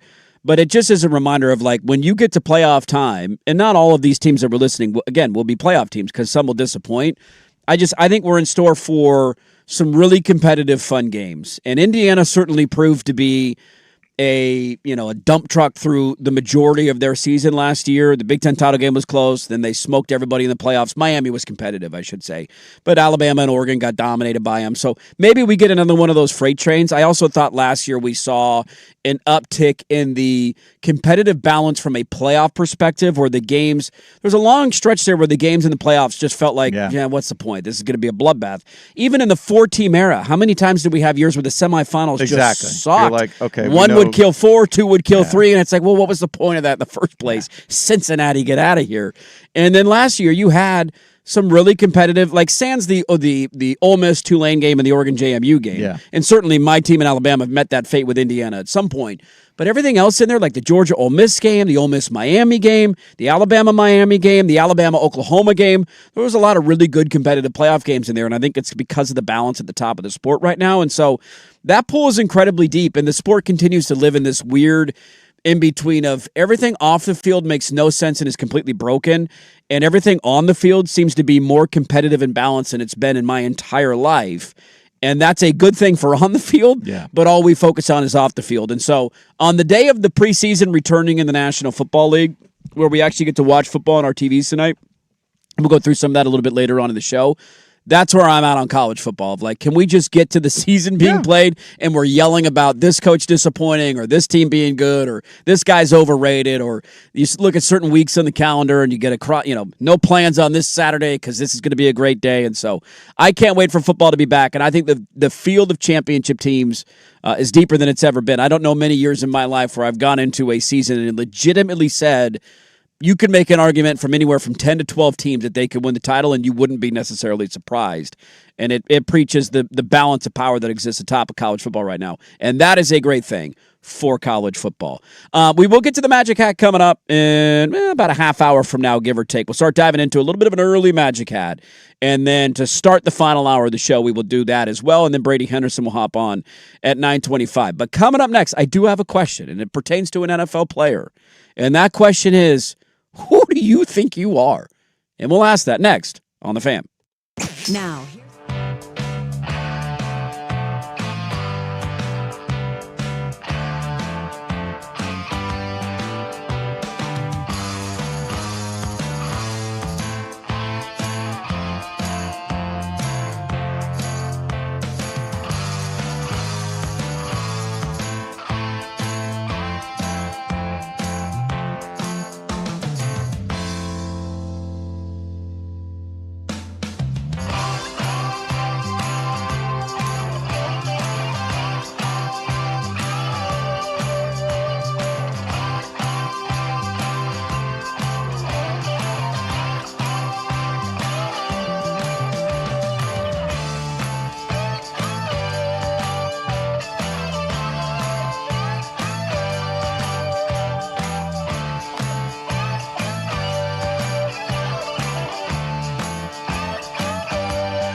FM and 1080 AM. First on the Fan, week 1 of the NFL preseason gets underway this evening. 6 games for you. NFL Network will have 2 of them. First up, Packers and Steelers. Aaron Rodgers will not be playing. The Packers 3-point favorites in Pittsburgh. That's at 4. When that game is over, they will take you to Titans and Niners from San Francisco. And Robert Saleh against his old team there for Tennessee. The Titans, 6-point favorites. Don't expect any of the Niners regulars to be playing much. Here in town, we have football on the field of a different sort. The Timbers' final game in group play for the League's Cup. They host Tijuana, 7:30 kickoff from Providence Park. It'll be the managerial debut of Marty Cifuentes. He takes over the team from interim coach Jack Cassidy. We'll have pregame coverage on the Fan at 6:30. Immediately following primetime, you can go say hi to Isaac and Soup today. They are out on location at Mazatlan Restaurant, right there around the corner from Providence, starting at 3. FedEx Cup playoff starting today. It's the FedEx St. Jude Classic in Memphis. Harris English now at 5 under through 13 as a one-shot lead over defending Cup champion Tommy Fleetwood. 4 under. Scotty Scheffler, he is 1 under through 8. I'm Jason Swigard from the George McCoy at Warren Allen Sports Desk. Don't call your mom. Call George McCoy at warrenallen.com. This is the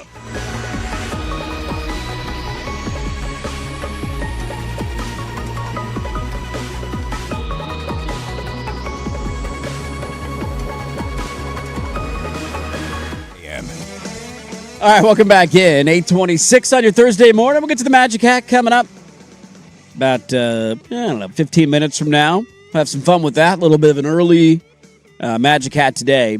And then Brady Henderson coming up at 9:25. Saw this yesterday, and my first thought was, what? And it's led to a lot of follow-up questions from me personally, and I want to know how people feel about this story. So yesterday, one of the more random things to pop up that I've seen in quite some time was a NFL player sending his alma mater a cease and desist letter for using his name, image, one of his and alma likeness. maters. Well, one. Yeah, it's my Welcome to the new age of college football. Now, Jaden Daniels, he sent it to ASU and he sent it to LSU. He indeed sent it to LSU. So if you've not seen this story, this came out of complete left field for me. I remember the player who's kind of at the center of the controversy because he was the number 1 corner in the country coming out of high school. And I believe Oregon and LSU were his 2 finalists. And he picked LSU. And I remember that being like, damn it. He ended up having a great freshman year. So the story here is that Jaden Daniels, of course, won the Heisman Trophy at LSU. Number 2 overall pick in the draft by the Washington Commies going into year 3. His lawyer has sent a cease and desist to LSU for ever using his name, image, and likeness again because LSU has allowed sophomore corner DJ Pickett to wear the number 5. Okay. So, here's the backstory of this. Don't worry. I dove into the weeds on this one because I saw the headline and I thought, what? Huh? Somehow the university told him something specific about the number. So here's a follow-up. So DJ, a couple of different angles on this, right? On the one hand, Joe Burrow and Jaden Daniels both won the Heisman Trophy, right? At LSU, a quarterback. Yes. One won a national championship, the other one didn't. So one had of these is not like the other. Greatest college quarterback season of all time. The other one scored. The other one is Jaden Daniels. 17 touchdowns against Missouri State in week 2, and that's why he won the Heisman Trophy. No offense, but it's kind of true. Go look at the numbers. They have not had a player since Joe Burrow won the Heisman wear the number 9. Now, it's not retired. They're doing the Brandon Roy thing. It's not retired. Well, it's also college football where you suit up. It's not like the NFL where you're only suiting up, 52 or 47. But that's the point. There's a lot of guys, and not a single player has worn number 9 since Burrow left. So not anybody has worn that jersey. Okay, that's on the either go or get off the pot. Right? To my point again on DJ Pickett, he was the number 1 corner in the country coming out of high school. Yes. You do everything you can to secure a commitment from that kid. Right. According to Lane Kiffin, who was not the coach there at the time of the recruitment, DJ Pickett, upon his commitment to LSU, one of the things that he was contingent on was them letting him wear the number 5. He wore the number 5 in high school. He wanted to wear it in college. Ironically, and this kind of shows, I don't know if this makes Brian Kelly look better or more shady, because he was the coach who recruited him and got the commitment. He didn't let him wear it last year. He made him wear number 3. So you got a commitment from the kid. He was promised he could wear 5. He didn't wear 5. He didn't let him do it. And Kelly said was because, he didn't get the permission from Jaden Daniels, so I wasn't going to do it. So he made the kid a promise on the trail. So I don't know if that makes him look better or worse in certain people's eyes. So When's Kelly running for public office? He's already on TV, and it's going to drive me nuts. He's going to be the year, next dude. Tommy Tuberville. That's just sleazy, dude. Anyways, I digress. So that's the backstory here. Nobody else has worn number 9 for Joe Burrow. And DJ Pickett in recruitment was promised to wear the number 5 jersey. So he shows up at the first day of fall camp this year wearing the number 5, which prompts Jaden Daniels' attorney to send a cease and desist to his alma mater. Here is a part of the letter sent by Jaden Daniels' attorneys. Quote, the Daniels family is deeply disappointed and feels profoundly disrespected by LSU's decision to give Jaden's number to another player. Jaden and his family had every reason to believe that his number would remain a meaningful part of LSU's legacy and would be honored and protected in the recognition of his extraordinary contributions to the university. Jaden made it clear he did not want his number given to another player, and he believed his wishes would be respected. His Heisman Trophy winning season and everything he accomplished on and off the field cemented his place in LSU history. To see his number given to another player is incredibly disappointing and feels like a failure to honor the significance of what Jaden has accomplished at LSU. I love reading this. Look, it is hilarious. I have no problem with players if they go on to any sort of professional fandom and saying, hey, universities, if you want to use my name, image, and likeness moving forward for other things, you're going to have to compensate me. We need a deal. Right. That's business, and that's how that business works, as sleazy and slimy as it is. Right. That's how it works. The reasoning... Get over yourself. How many guys have worn number 5 historically at LSU? Right, it's ridiculous. You were there for a season. Was he there for 2 or just 1? He was there for 2. To be fair, I believe it's 2. Let me double check. I think it was 2 because they had a year in. I think he won his Heisman the second year at LSU. Because year 1 was like, whoa, Jaden Daniels is good. And then the next year he came back and ended up winning the Heisman Trophy. So I believe he was there for 2 years, but let me confirm that. My first thought, honestly, you know what my first thought was? Because this is where my mind always goes. Oregon has a number like this, but they can't retire it for a couple of reasons. One of them you pointed out, and that is historically how many guys have worn it. I love teasing Anthony Newman, who is one of the greatest Oregon football players of all time, had a lengthy NFL career. He's a local guy, nice as it could be. You know what number he wore at Oregon? Number 8. Oh. Did anybody else of significance wear the number 8 at Oregon?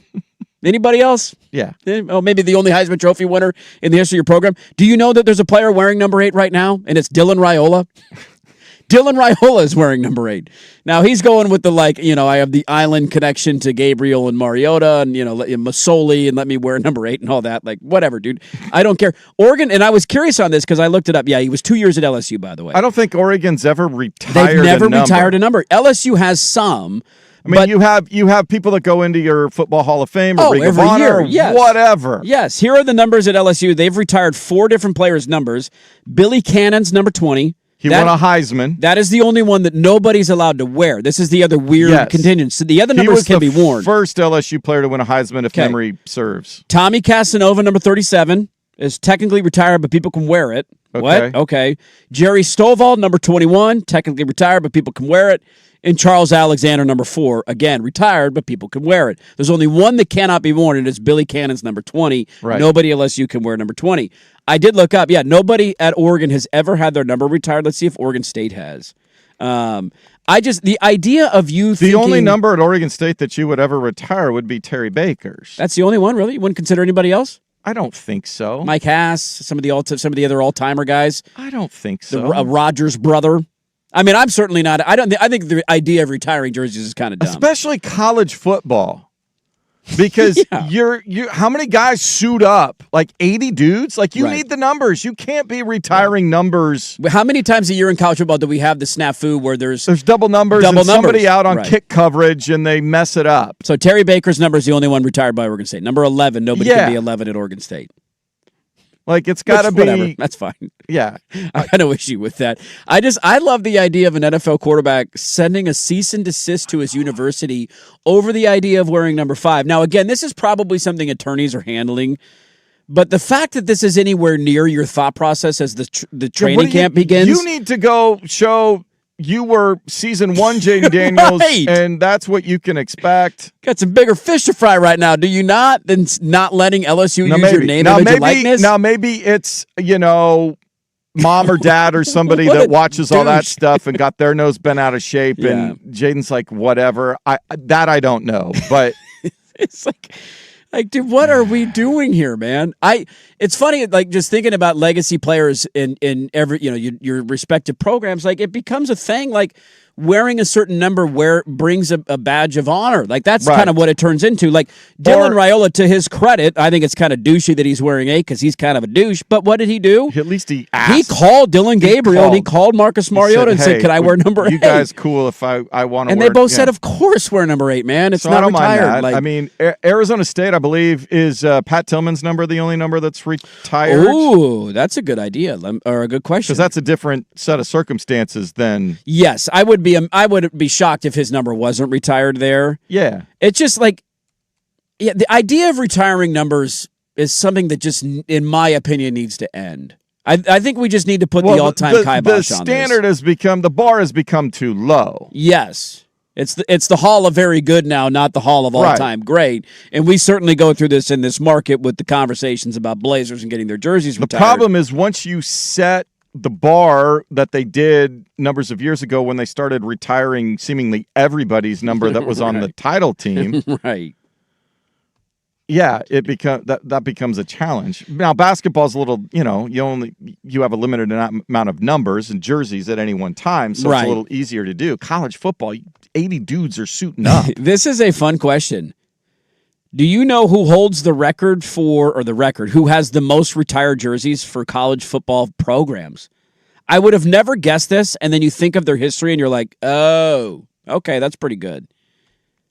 Well, it should either be USC or Notre Dame, but it is not. There's a program with 10 retired jerseys.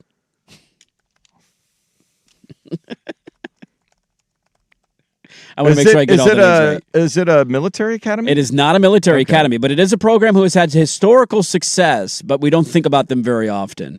That's a horrible tease. You probably won't guess it. It is Pitt. Okay.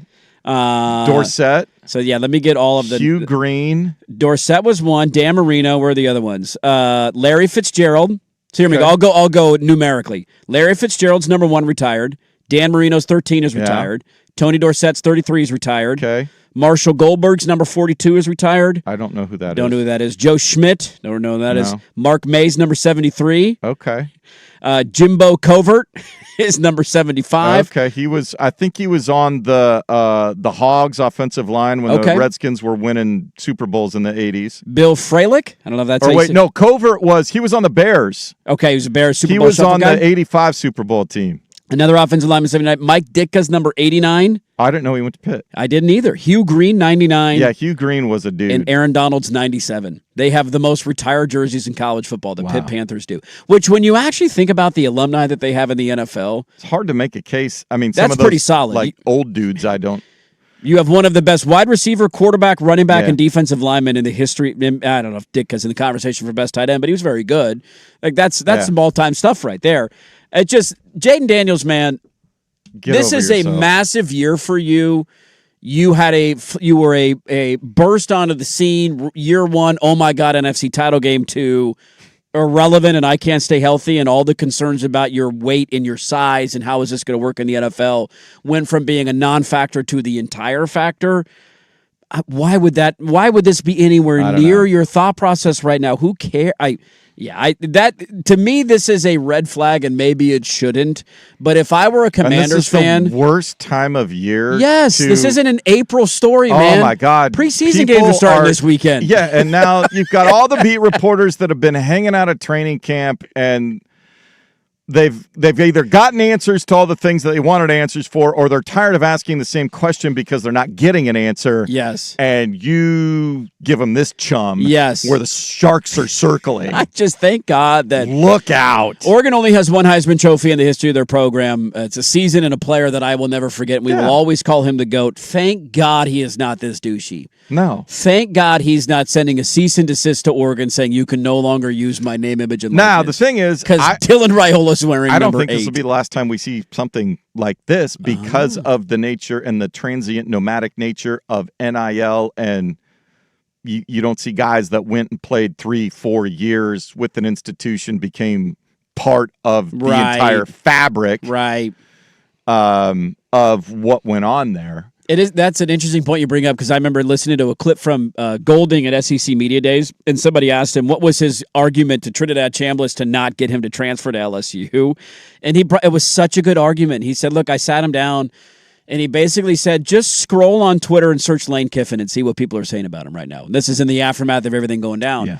And he said, "There's not a person in the state of Louisiana that would take a pee on him if he were on fire."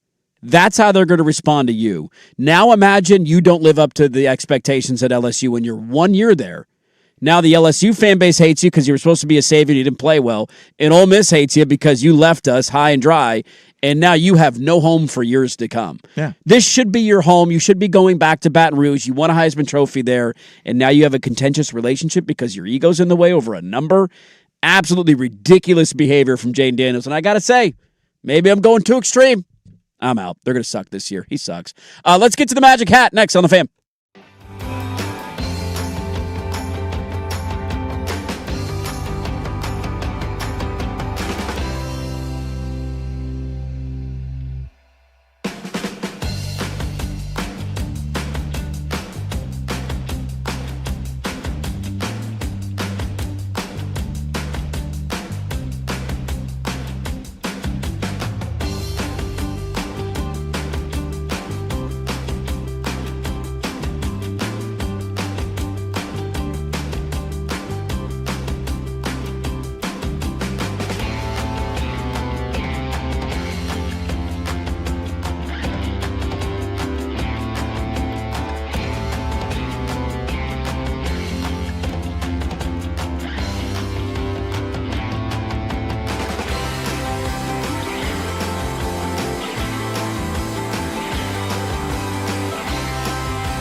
It's Magic Hat time on a Thursday, a little bit earlier than usual. It's okay. I feel a little sacrilegious doing this, though, without Sprague. It does. Did he get to Anaheim as he survived Disneyland? I don't know. I haven't heard from him. I heard from the I ball saw the game picture. the other day. You had great seats at the ball game, had a great time. Looked like he was having fun. When I'm that way, and everybody's different on vacation. I don't touch my phone when I'm on vacation. I was hoping nobody sent me a pertinent email because I'm like, I'm not going to see anything work. No, I waited while I'm gone towards the end just to make sure we were coordinating, so you didn't get back and go, I thought we were doing this. Hey, wait, I thought what you the were hell? doing that. Yeah, where did you reach out? Yeah, there's certainly that aspect to like when you're coming but back. Other than that, like, I wasn't bugging bugging you. Other than and every trip's a little bit different too. Like when you go to Europe and you're like, hey, we're taking a train here, or we're going to this, whatever. Like you got a little more time to kill that you're kind of sitting around. That, like, and plus, it's a totally different part of the world. Right. And so, time differences. And I and did. all that. I tried to go, if you put a little something, I put something up. I try to do one thing every day. Here's kind of somewhere we went. This is what's happening right now. And that will alleviate other things. Unless I know you're doing something cool. Like if I knew you were playing Pebble Beach one day or something like that, I would be like, hey, how was it? Is there a picture on 18 all right, to make a birdie on 7? That sort of thing. He is. I know he's going to Disneyland at some point on his trip. Yeah, well, they drove up. I think he said they were driving up the next day to go to Anaheim. So they were in Anaheim yesterday and today.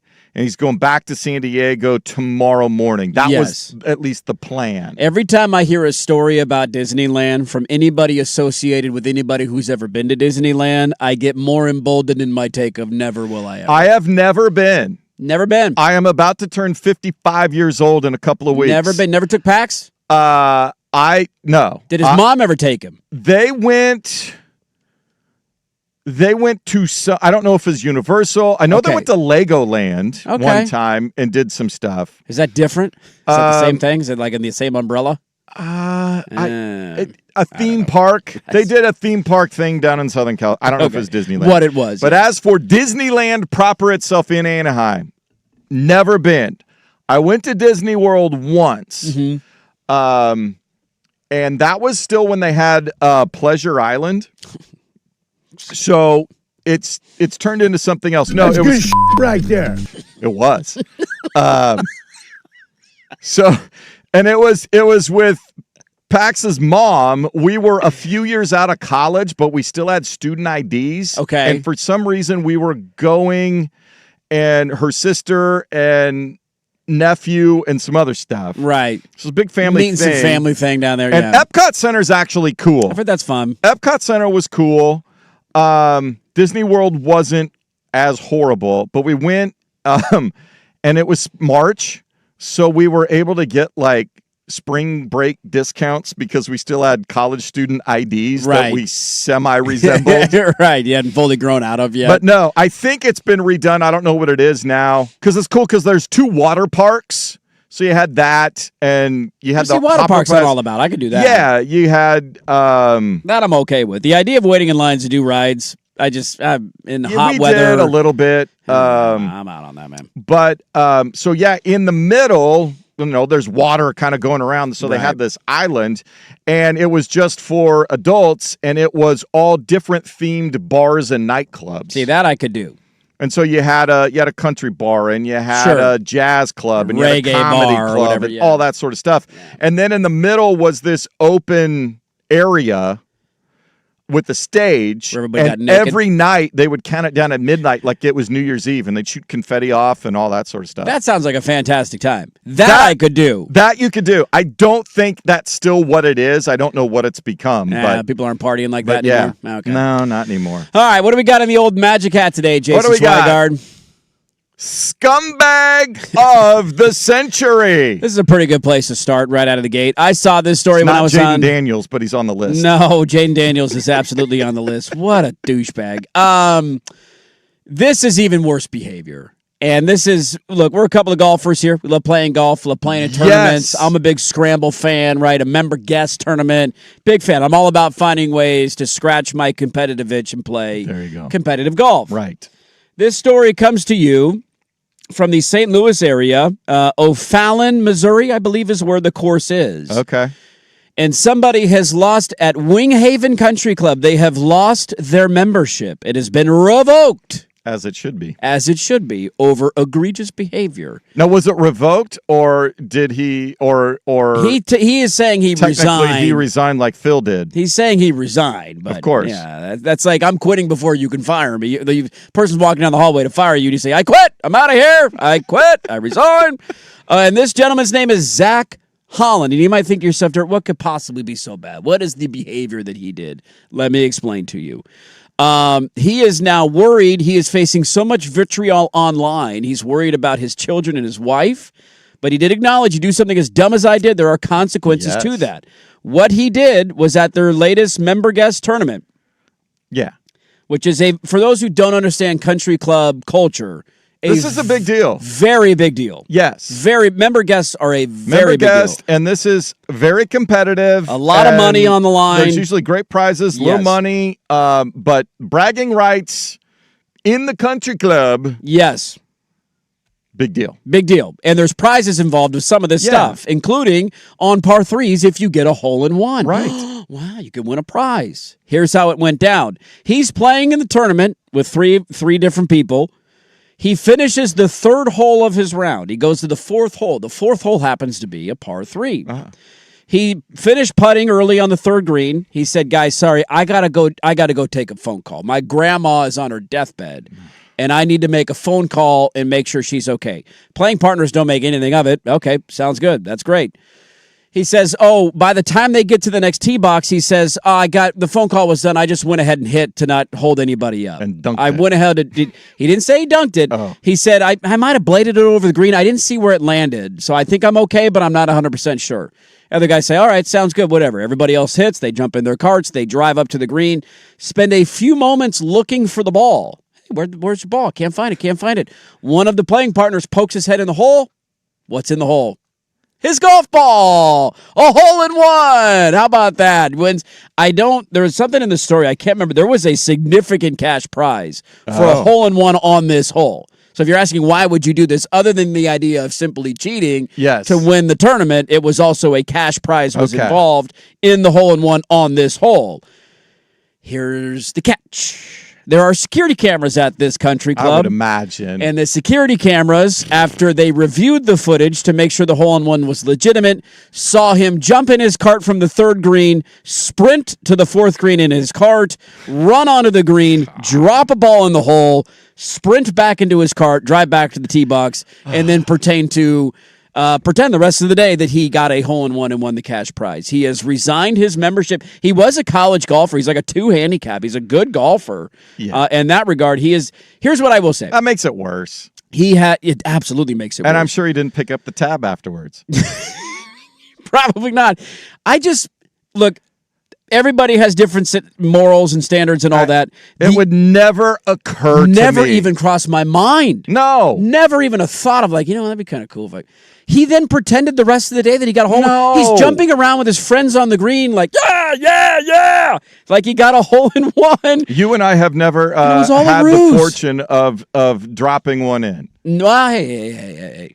Children's course, second hole. Stop it. It's a par 3. I don't know what you're talking about, okay? Foot wedges don't count. Hey, there was no foot wedge. Damn it. Check the security footage.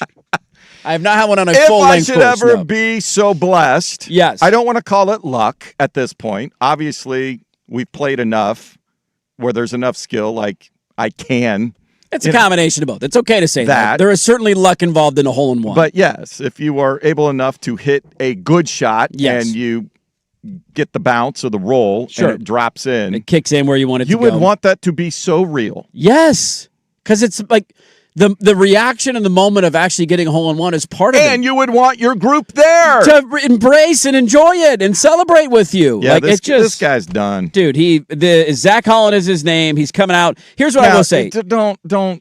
In his defense, at least, in modern society, a lot of times when this stuff happens, you get the, fake news, I didn't do it, try and come up with excuses, pretend that he did an interview and he was realized like, I shouldn't have done this. Yeah. I'm going to pay the price for this for a long time. My kids are receiving death threats online. Can we not? It's gotten that bad. Jeez. Why would that even cross your mind of something you would want to do? I don't know, but we don't have enough time for another magic hat here. Okay. I knew that one would take up some time. Yes. But faking a hole-in-one is about as scumbag of behavior as you could possibly get. Yes. people cheat in golf. I've caught people cheating in golf. Foot wedges, like it's a very normal thing. Right. There's a difference. I don't know. Maybe this sounds dumb to some who are absolute There's degrees. There's There's degrees shades of this, gray. right? Of like, hey, I kicked my ball away from behind this tree so I have a clear shot at the green. Exactly. As opposed to I drove to the green without anybody watching and put a ball in the hole before we played it and then pretended to hit my shot. Did the little wedge, tamp some grass. Whomst amongst us is not tamped? I've tamped. Yeah. Tamping's okay. Right? It's not illegal, is it? Y'all ain't never had to do that. All right, let's get to more Magic Hat. Let's get more Magic Hat. Winter rules. It kicks off in the final hour. It rains a lot here. Brady Henderson at 9:25. Back after this on the Fan. Big hits, big bets, big plays. Today I'm laying the big wood. This is the Layin' Wood Report, brought to you by Mr. Plywood, serving Portland for over 50 years. In the air to left, caught by DeLuca. And the Rays sweep the A's, and officially now, it's the greatest road trip in franchise history. 9-0. 9-0 on the road. The Rays aren't going to win the World Series, are they? I believe there's a lot of other MLB There's owners not gonna win the World that Series, would are they? prefer them. How do you feel about Rays Brewers for your World Series? Would that average 7 million viewers a game? I don't know, but you're not going to help them when they gets to CBA. They need some big budget teams to be in the World Series. They are praying that the Yankees and the Red Sox. Oh, yeah, the get it payroll's together. ruining baseball, huh? Look at Tampa. They just won the damn World Series. What are we doing here? Laying the Wood, brought to you by Mr. Plywood, serving Portland for over 60 years. Delivery, custom cutting, special orders. Visit them, mrplywoodinc.com, or the location on Southeast Stark Street. The firm of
Now, from the George McCoy and Warren Allen Sports Desk, a Sports Center update on the Fan Sports Network, 105.1 FM and 1080 AM. First on the Fan, the pursuit of Super Bowl 61 begins tonight. Week 1 of the NFL preseason gets underway with 6 games. 2 of them can be seen live on NFL Network, beginning with Packers and Steelers at 4 o'clock. Green Bay, 3-point favorite. Steelers not going to play Aaron Rodgers against his former team. And then the nightcap, Titans and 49ers from San Francisco. The Titans a 6-point favorite. The Niners, 1, they're dinged up beyond all belief, so they're going to rest any semblance of starters there. Other games of note, Chargers and Texans. That one's at 5, and Cardinals and Raiders also at 5 o'clock. The Portland Timbers with their final group play match in the League's Cup, taking on Tijuana, 7:30 tonight at Providence Park. We'll have it for you here on the Fan. Pregame coverage at 6:30 immediately following primetime. You can go say hi to Isaac and Soup today. They're going to be live from Mazatlan Restaurant right next to Providence Park starting at 3. It will be the managerial debut of Marty Cifuentes. The first of the 3 FedEx Cup playoff tournaments to conclude the PGA Tour season underway in Memphis. The FedEx St. Jude Classic, Harris English, Jordan Spieth now tied atop the leaderboard at 4 under par. Tommy Fleetwood, after a hot start, has slid back 1 back at 3 under par. I'm Jason Swigard from the George McCoy at Warren Allen Sports Desk. Don't call your mom. Call George McCoy at warrenallen.com. This is the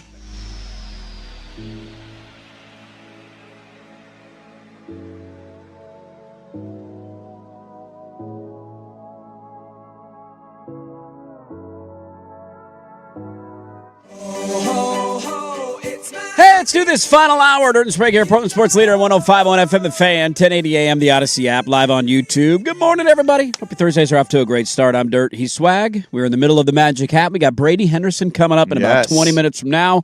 So we'll talk some Seahawk preseason with him, the Hard Knock bump, the Terrion Arnold story, all that with Brady. And then we'll get you set for your first full night of preseason football with 6 games across the National Football League. What else is in the Magic Hat? Good naked?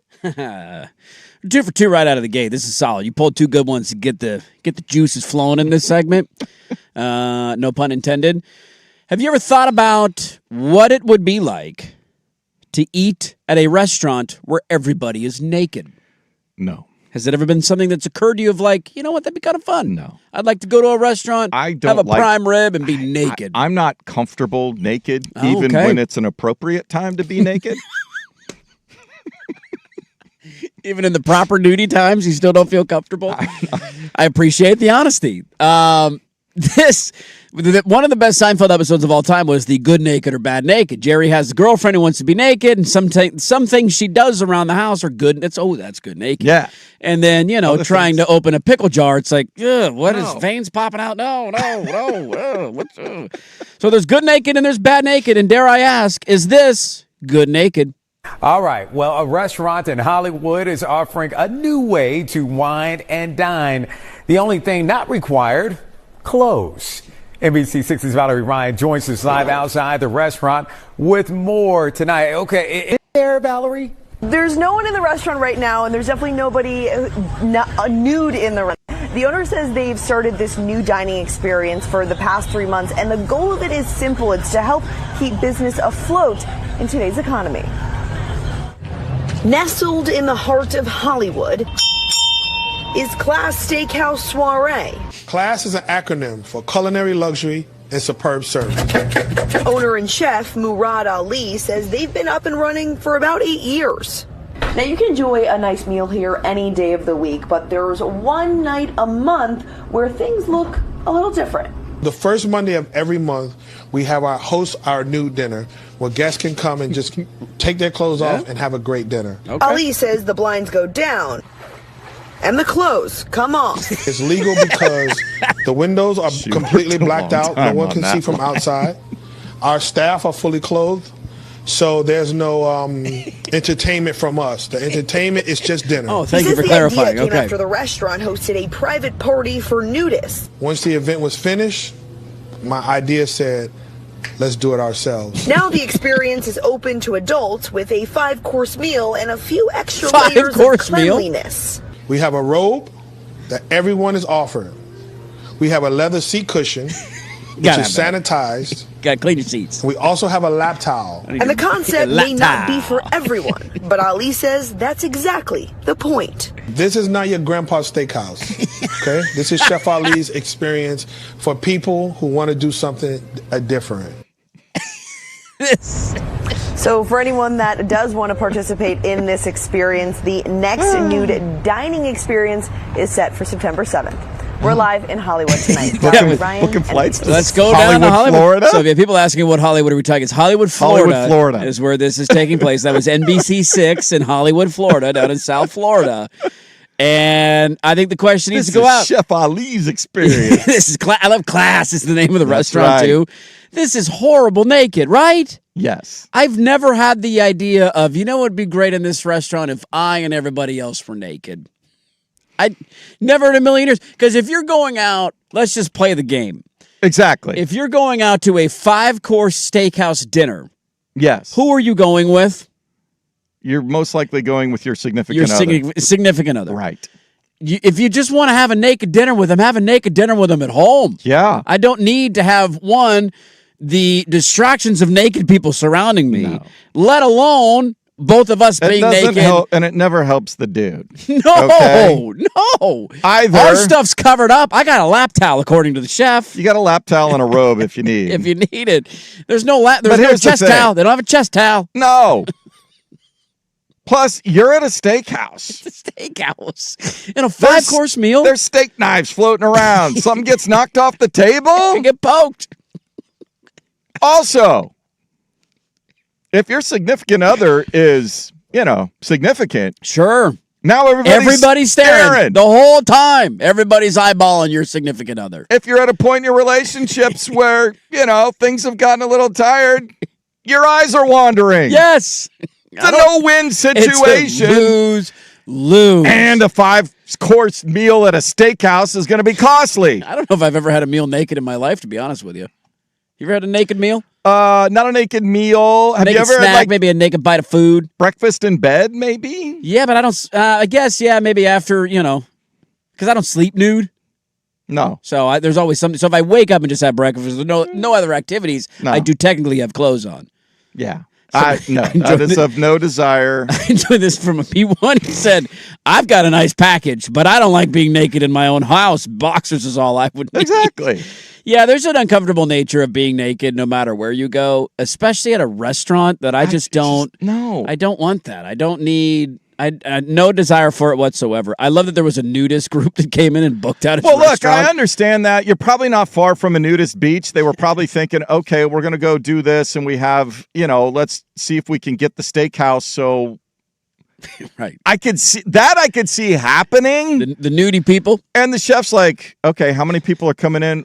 You're gonna buy out the whole steakhouse for the night. I'm gonna make some damn money. Great. I think people who want to be naked need to find activities that are more enjoyable to do naked. Like we have the naked bike ride that transpires. Very Portland. Why does anybody want to be on a bike when you're naked? I don't know. Why don't you do a naked walk? Wouldn't that be better? I don't want my butt cheeks on that seat. That's not comfortable.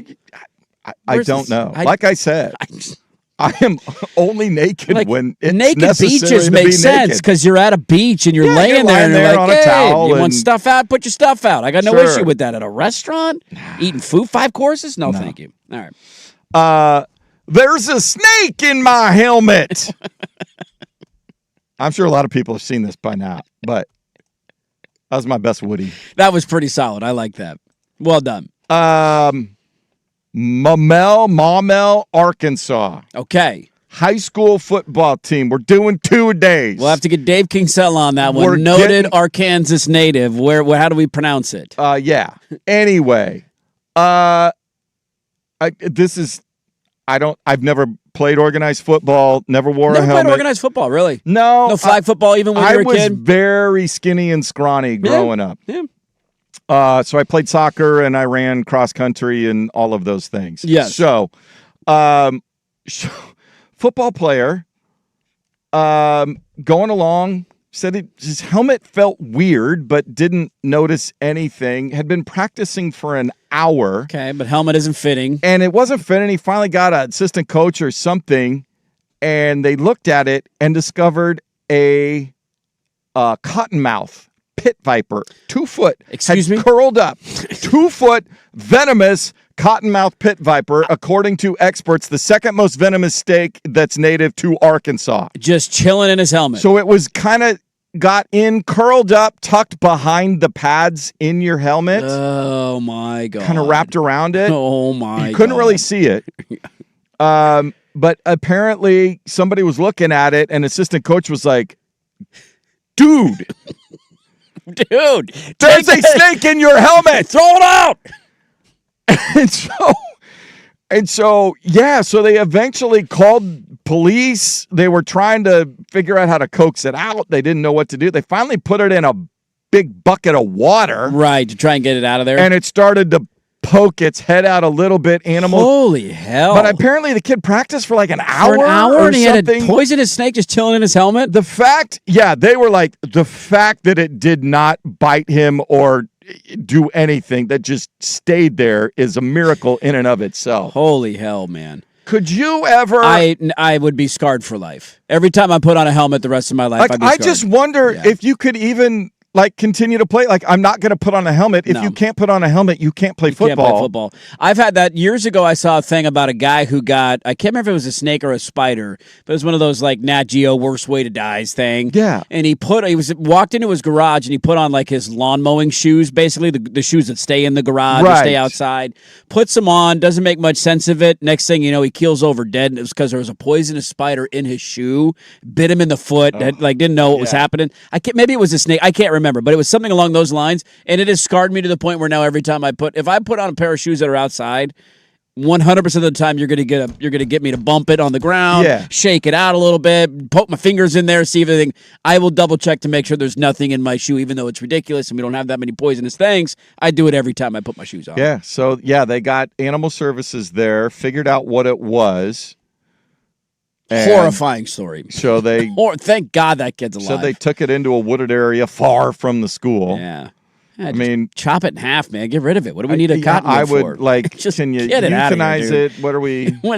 Come on. I guess I'm sure they eat critters and varmints and things like that out in the woods. I guess that's true. Keep them from overtaking the place, but still, right? I can't imagine spiders. I don't think would.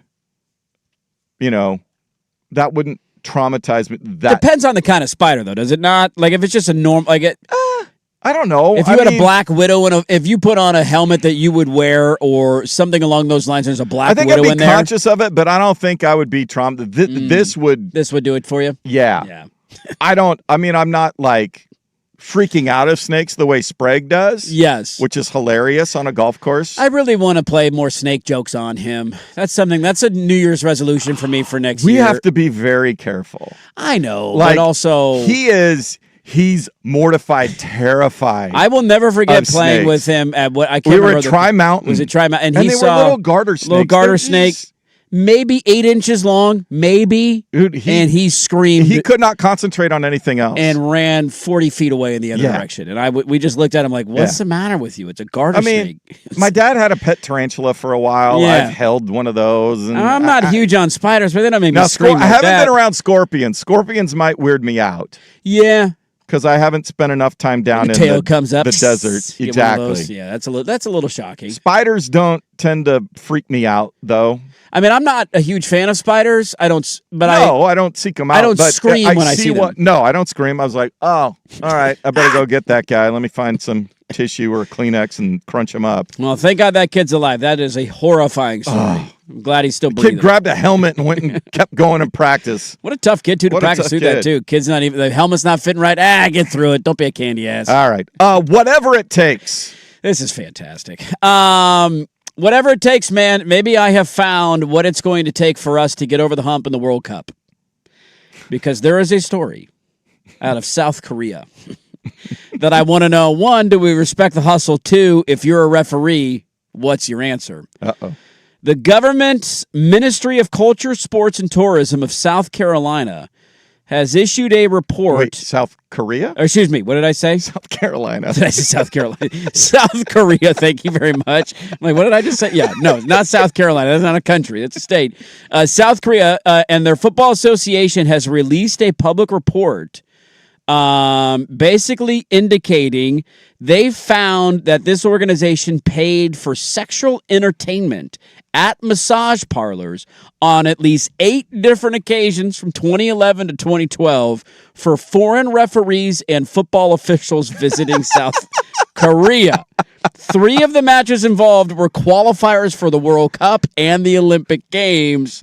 In total, they spent, the KFA, the Korean Football Association, spent nearly $5.6 million on sexual entertainment in a 1-year period. And many of these times, KFA employees allegedly filed false expense reports, chalking up the charges to meals, drinks, or standard You know who should massages. be listening to this? You know who wants to get the most for his buck? Tom Dundon. I got an idea for we you, are Tom. in the strip capital of the United I got States. an idea for you. You know okay? what you want to do? Quit worrying about roster construction. Go book yourself a back room. When those officials wander into town, you make sure you get them set up at the proper establishment here in Portland. God bless the beaver. Couple of questions here. One, do we respect the hustle from South Korea? Yes. I don't think it worked for them. I'd imagine it don't, but I don't remember their World Cup success or Olympic success back Very then. much This was like respect 10 or the 11, hustle. right? It was 15 years ago. And 2, you're an official. Hey, we booked you a massage. Oh, thank you. Oh, Very thank kind you. of Oh, you. is that part of your culture? Is this how you... Exactly. Is this a normal thing you guys do over here? Unbeknownst to me, I don't know what you guys are doing over here. Oh! God bless the beaver. Good for South Korea. Maybe we should take a note out of their book. Let's start buying the officials of FIFA more sexual favors, and maybe we'll make it to a quarterfinal at some point. Yeah, There is your magic hat. We know how they feel about bribes. They'll take them. I mean, we bribed them to get the damn World Cup here. Evidently, we didn't bribe them enough. There you go. There is your magic hat for this Thursday morning, a little bit earlier than usual. And that is because we got a good friend, Brady Henderson, coming on next, and we'll talk all things the Hard Knock bump. Seahawks are talking about adding Terry and Arnold. What to expect in their first preseason game, which will be Sunday night. You can hear right here on the Fan. So we'll have our good friend, Brady Henderson. Have you seen Brady? Has Brady gotten a cameo in Hard Knocks That's a yet? great question. I don't think I've noticed him, but I'm curious to ask him. Okay. And we need him to do something in front of a camera. Go jump in front of one. We can bribe him. Go to find do. the eagle. Yeah, you need a massage, Brady? Brady Henderson of ESPN next on the Fan. Now,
George McCoy and Warren Allen Sports Desk, a Sports Center update on the Fan Sports Network, 105.1 FM and 1080 AM. First on the Fan, the LPGA Tour is in town. The Standard Portland Classic out at Columbia Edgewater Country Club. The second and third ranked players in the world, Gino Titakun, as well as Haydon Yu, who won the 2 of the 5 majors this year, are in the field. Play is underway. Round 1 this morning, a 4-way tie at 3 under, including Grace Kim and Hanako Shibuno. Okay, there you go, a little local golf. Another local story I'll go to for the update. And this is something that I know is very important to programs, and I'm glad to see that Oregon State is finding a way to get this going. And I don't know what the difference is now, but the other day there was a quote that went viral from Jamarcus Shepard saying we need to get as many alumni and Oregon State players back into town. He's trying to do the best he can to reach out to those guys. Now, correct me if I'm wrong. Has Chad Johnson been back since he left? I can't think of anything. If there's a time Beaver fan can reference to me, but I feel like we've talked about that forever. I don't think in an official capacity with the university. But maybe something unofficial. Like, what's it going to take to get him back on campus? Well, this went viral. He saw Angie Machado's tweet, and Chad Johnson quote tweeted and said, "I will be there as soon as possible." Nice. And so we can now hopefully look forward to seeing Chad Johnson roaming the sidelines, as he should be in Corvallis at some point this fall. There you go. There's your update from the George McCoy at Warren Allen Sports Desk. Don't call your mom. Call George McCoy at warrenallen.com. This is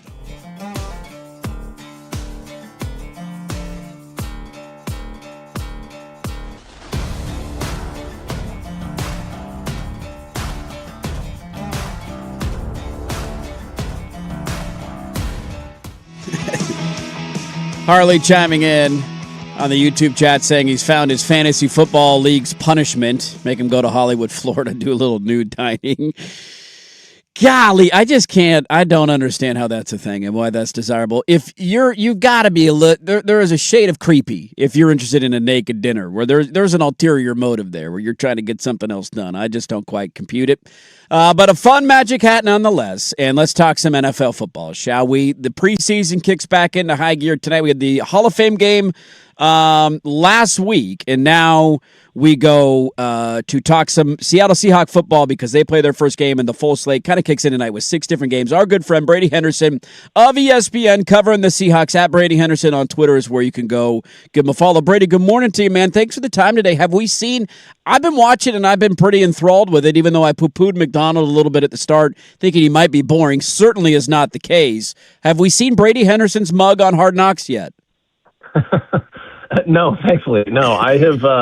I thought that I would be, I've been trying my hardest to stay away from the cameras, and it gets tough when they're set up in the press conference, and the only place to stand sometimes is like right in the background of a camera. But no, thankfully, I really haven't seen any reporters. So I don't know. Maybe some people are actually trying to get on camera to no avail, but I'm not trying, and so far it's working. I'm still waiting. I want them to show your boat, man. That should be a part of one of the episodes. What are we doing here, Hard Knocks? Figure it out. Let me ask you this, though, because you've been covering the Seahawks for a long time. You've been at camp for a long time. I think one of the concerns teams have with it is like how invasive it is and how much, is it a distraction? Is it time consuming? Like when you're walking around camp this year as opposed to last year, is there a significant difference in having them around?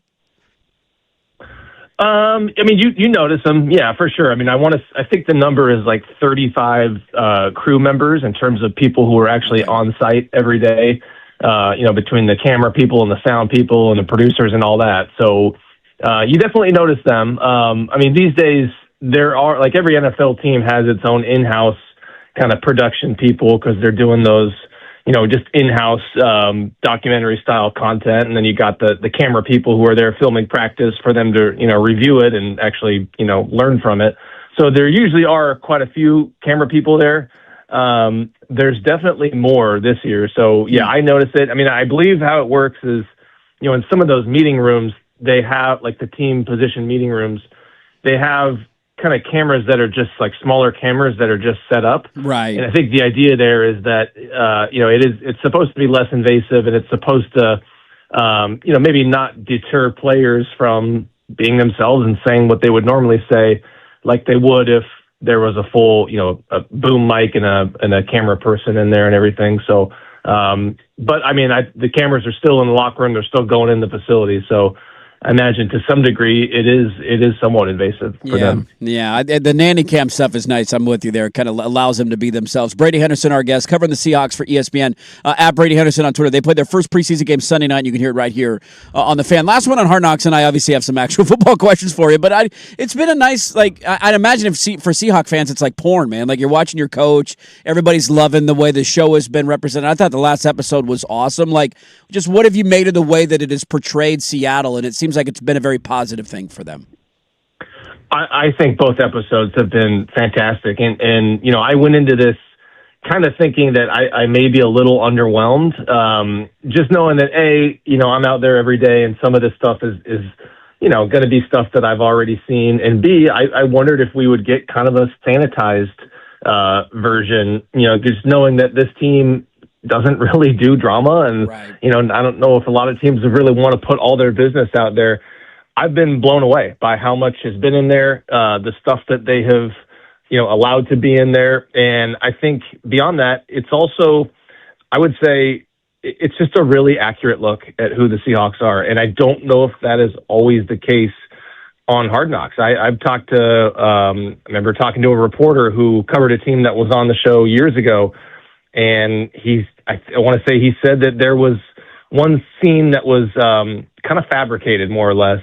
And I've talked to another player who was on the show with another team, and he was like, it was amazing how guys would really just sort of, they would turn on when the camera would come on, and it would sort of, do these put-ons to try to, in a bid for screen time on Hard Knocks, and it really wouldn't be who they were. And what I've seen is just a completely accurate look at who the Seahawks are. And, look, it's reality TV. There's always going to be, some editing liberties that are taken. I've noticed a couple of really minor ones, but nothing that really changes the meaning of anything in any significant way. And it's just, look, this is a real look at what life is like inside that building, who these people are, and what that locker room is all about. Yeah, it's the most I've enjoyed two episodes in quite some time, probably since like the Dan Campbell one, just because he was such a big, chaotic personality years ago. This one it's been really good through 2 weeks. Okay, let's get to football with a little adjacent Hard Knocks, because something we saw in the last episode was a Terrion Arnold workout. That was fascinating to kind of see that in real time, and it seemed like, all right, is this going to happen? Now he's going bouncing around, working out in other places. Just kind of, where is Seattle at on that? Is it a risk you think they should take, and what do we know about the idea of adding a veteran corner? Well, I mean, they're in the mix, and I think it was clear even before Hard Knocks. It was clear from what Mike McDonald said about it on Monday, a day after they brought Terrion Arnold in for a visit, that this is more than just kicking the tires. I mean, back when I think their name first got linked to Terrion Arnold, it was after his arrest, and I think his agent was sort of testifying on his behalf to try to get him to not have to wear an ankle monitor as a condition of being out on bond. And the agent said, the Seahawks were, one of the teams that have reached out. So you could have said at that point, okay, well, the Seahawks look at everything, and maybe that was just their due diligence. Clearly, there's a lot more than due diligence. This is legitimate interest.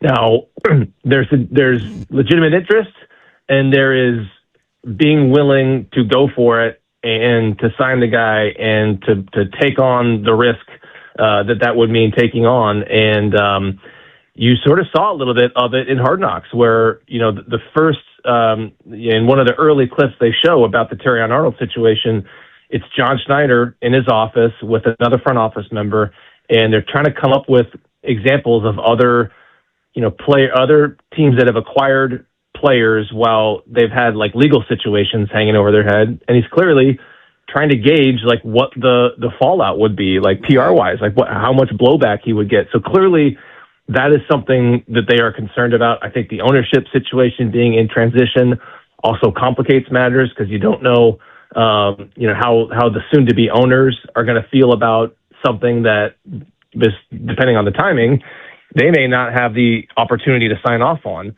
So that, I think, is another weird dynamic of this. And the other fact of the matter is, it sounds like they're going to have competition.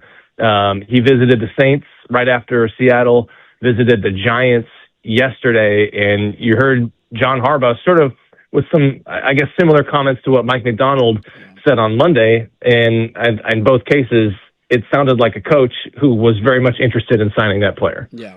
Yeah, it's gonna be curious to see how that plays out and what the backlash will actually be. I guess from just the football angle of it, is it a move you like? I don't know. I have a hard time with this. I know that they lost pieces in the offseason. We know that they have such a good, defensive-minded head coach, right? And so I tend to trust that side of the ball. Where does it move the needle from a football standpoint for you if they do sign him? And does it change anything about the way you feel about the team?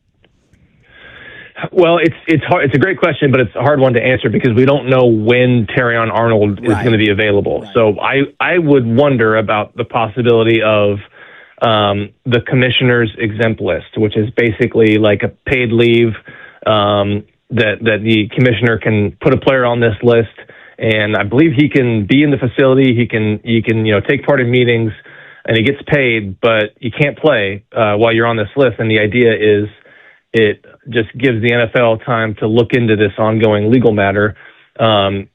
Just the way with the justice system, the way we know it works is he's probably not going to have a trial anytime soon. Right.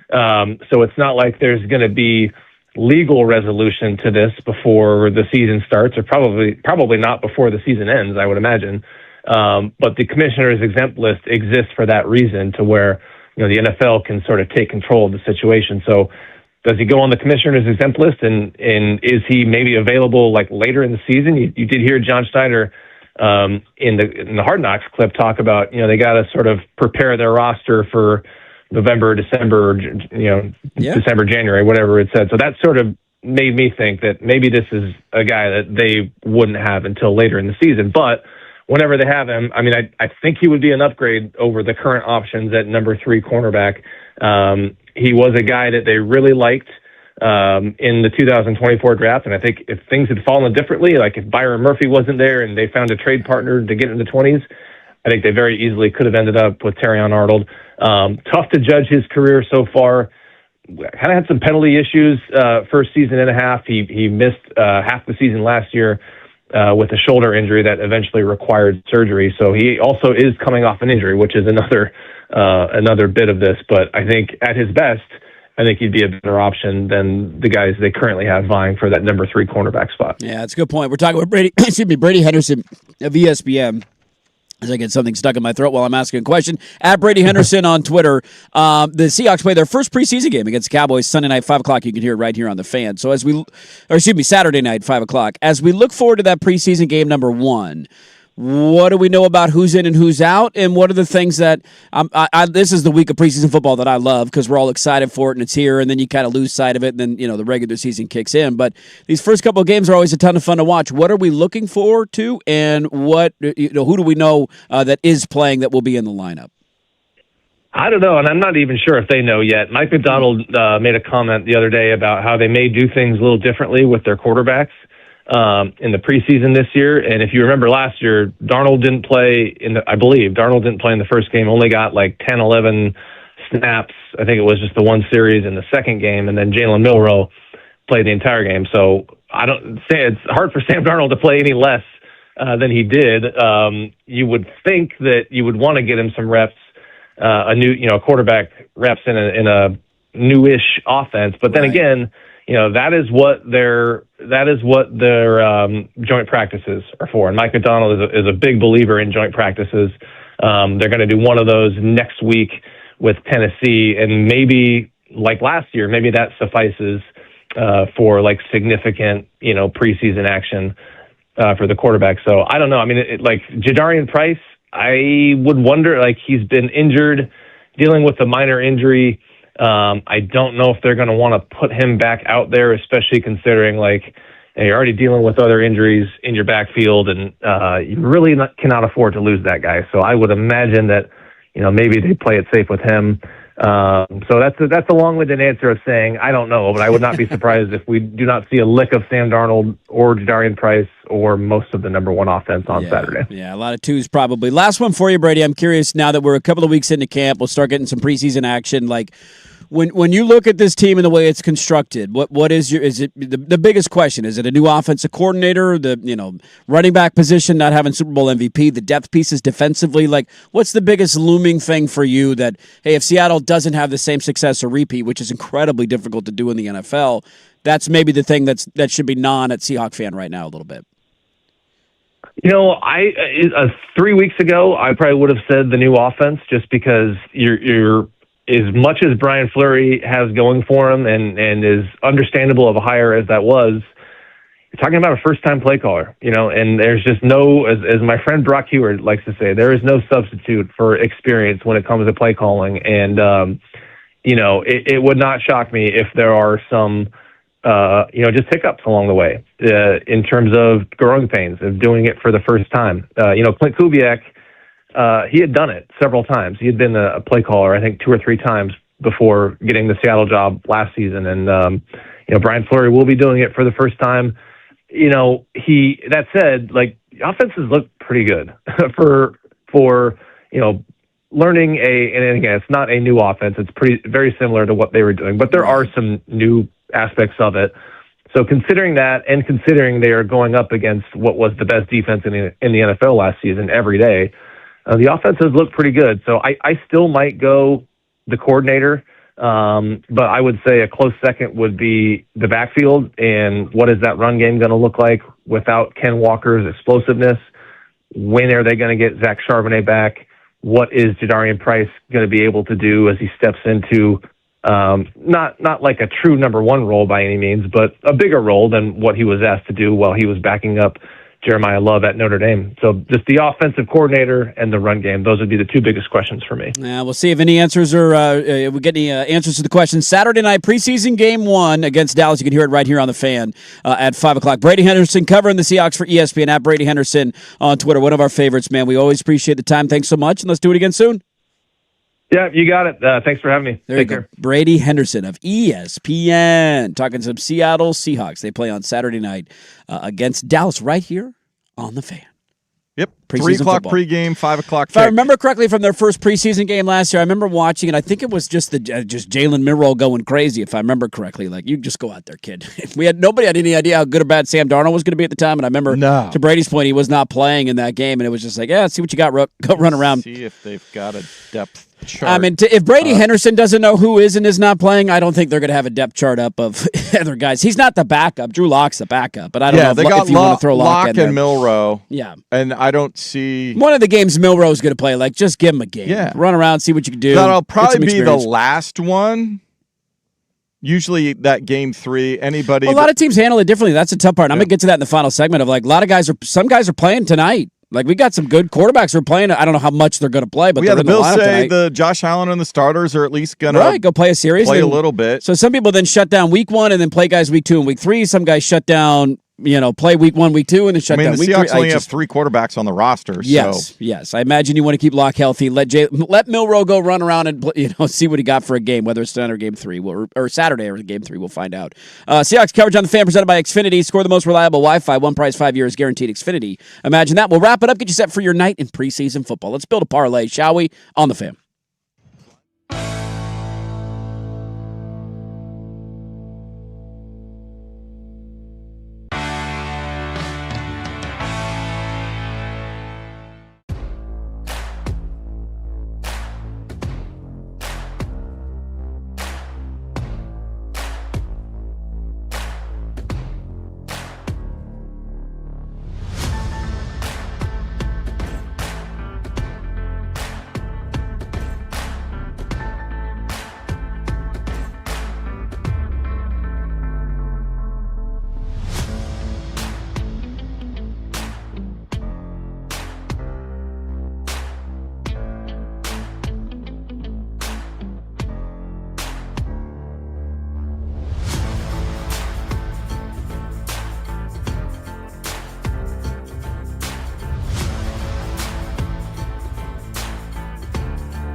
Hey, don't forget Binary Brewing and the Fan have teamed up for the Only Fan IPA, available for a limited time. Taste the Fan with Binary Brewing's signature West Coast IPA. Go to Binary Brewing's Beaverton location and ask them about their Only Fan. So good, only the Fan.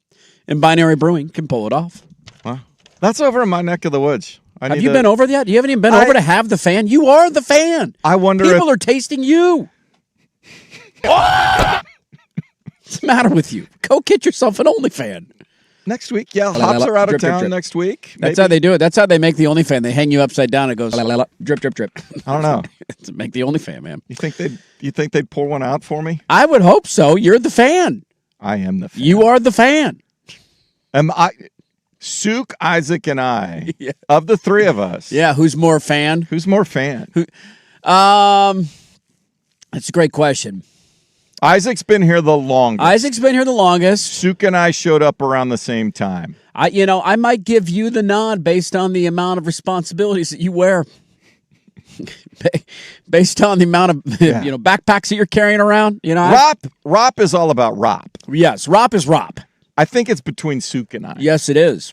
Newly married man. Some are alleging a newly married man. Yes, we heard. Some people are, I don't know who said it, but it's been out there. People are talking about going to the wedding and having a good time.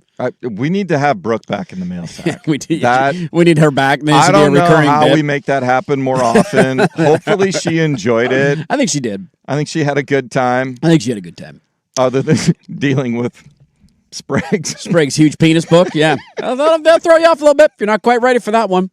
All right, I'll get to the poll questions here in a moment. I have built. Are you ready for this? Actually, no. Hold on. Let me hold my. No. Let's do the poll questions. And we should walk off with the preseason parlay. Before I get to that, quickly, just a hilarious note that will not be as timely tomorrow that we have not talked about yet. That's been in my notes.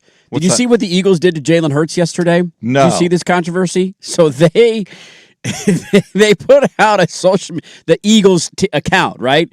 Fly Eagles, or whatever I think it's just at Eagles or whatever.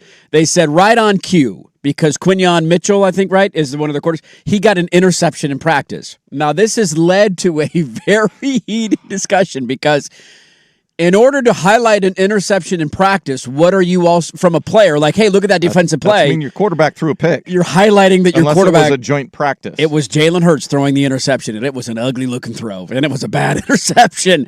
And everybody's like, I think the collective response has been, I don't know if I've ever seen a team showcase, like, you want to showcase a good defensive play, I guess. Show it from the other angle where you can't see who the quarterback was. Yeah. And everybody's like, are they from the back, like rising up, or from the ground, and he's I don't know a lot about Jalen Hurts, but he's too pretty to not be petty and be sensitive. Like, him and AJ Brown, he's too good looking. He's gonna be offended by this. I'm already worried about the Eagles. If I'm an Eagles fan, I digress. There you go. There's your Eagles controversy of the day. The Eagles are not in action tonight. No, they are not. Your poll questions for the last couple of days, I'll give you two. What is the biggest concern for Oregon this year? 48% of you say the new coordinators. That's the right answer. On the field, I answered offensive line, and we talked a little bit about that tomorrow. Let me go find. Here it is. How long? This was from 2 days ago. Yes, this was during the best of show. But yeah, how long will the Blazers be? How long until the Blazers are featured on Christmas Day again? And 32.4% of you say never again. Never. Now, part of that could be just the theory that the NBA eventually gives up on Christmas Day. Like, at what point does the NFL make them cry uncle to where they're just like, we got to move to another day. This is stupid. Because this is supposed to be one of their banner days of the year. Yeah. And I'm telling you, man, you might be excited for Spurs and Knicks, and many people might be early in the morning. The NFL is going to blow them out of this universe the rest of the day. Well, but I think by the time the Packers and Bears game starts at 10 a.m., 98% of the country is flipping over. Not New York. Not New York. Because the first game's the MSG game. Yes, so you got the New York market and the San Antonio market. Outside of that, who in their right mind would watch that over Bears and Packers? What are we doing here? I don't care about preseason. Where's Christmas Day? I'm trying to... The NFL schedule? No, the NBA schedule. Oh, the NBA, yeah. Load more. Load more. You're going to have to scroll for a bit. I'm assuming the first games are on ABC. Is that how it so it's ABC and ESPN. Yeah. So unless ABC, ESPN gets NFL Christmas games, which they would gladly take if they could get them. They would take. Netflix right now has two of the three, and I can't remember if Fox or NBC has the third one. So I think they would want counter programming. I just find it interesting of like, will the NBA ever say we need to find another day to cut through? Well, they cut back from 5 games to now what ABC ESPN would love is, hey, why don't I get 3 NBA games in the morning, early afternoon, and then flip over to football? 4 o'clock or 5 o'clock, give me that prime time. Here's NFL your tough part game. with that. You need the NFL to play ball a little bit there, and the NFL ain't playing ball with anybody. They don't play ball. They do what they want to do. Well, they run the world. Well, the NFL, I just have to pony up more and make that part of my Monday Night Football package. The funny thing, too, would be when you say, well, you can move to Christmas Eve. Guess what? There's a Texans-Eagles game on Christmas Eve on Prime Video. The NFL's parsing this bad boy out all over hell and gone. So, yeah, I also don't think they'll ever be on a – it's not happening. We're not playing on Christmas Day. Your neighborhood restaurant group brings you the fan poll question on X every day, dinner tonight at one of their 5 locations, San Diego's Big's Chicken, Reverend's Barbecue, 808 Hawaiian, and Lower Horse Market Steakhouse. Here is what we know about who's in and who's out for tonight before we build our parlay. Okay. Jordan Love playing for the Packers. Oh, okay. Joe Burrow starting for the Bengals. Now, how many series and how long do they play? I don't know. Anthony Richardson starting for the Colts. Does that do anything for you? That's actually maybe the most interesting thing so far.